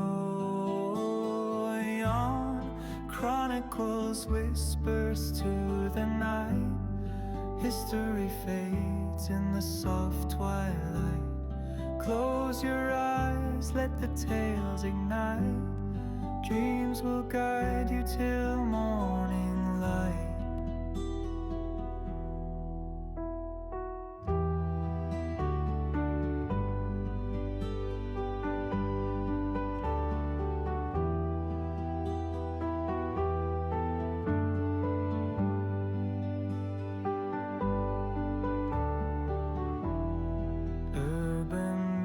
Where the secrets hide, in the stillness where the stars collide. 2 hours gone on this sleepy ride. Feel the calm on the dreamer's tide.